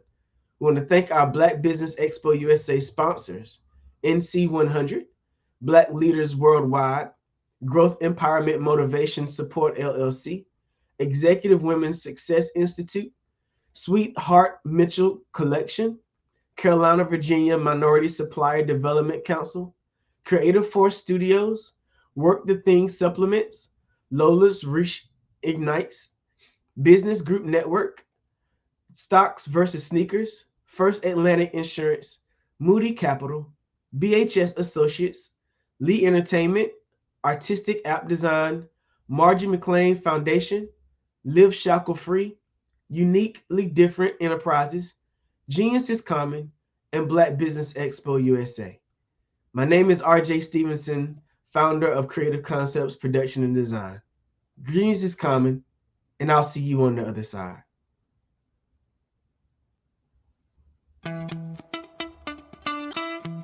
How many times have you been asked to help someone you didn't even know, a student, a business entrepreneur? Or did you ever even ask, where did they end up? That business, that friend, that entrepreneur. Well, just maybe they ended up in a gang, bankrupt, homeless, or worse, dead. Maybe they turned to crime, drugs, and alcohol. Did you ever wonder? Did you destroy their dream, or was your life always so easy? At the Black Business Olympics, we started a movement to help students complete. Give them hope and foster success. Help them to leave their dreams of providing laptops, computers, and up to $5,000 in scholarship funds.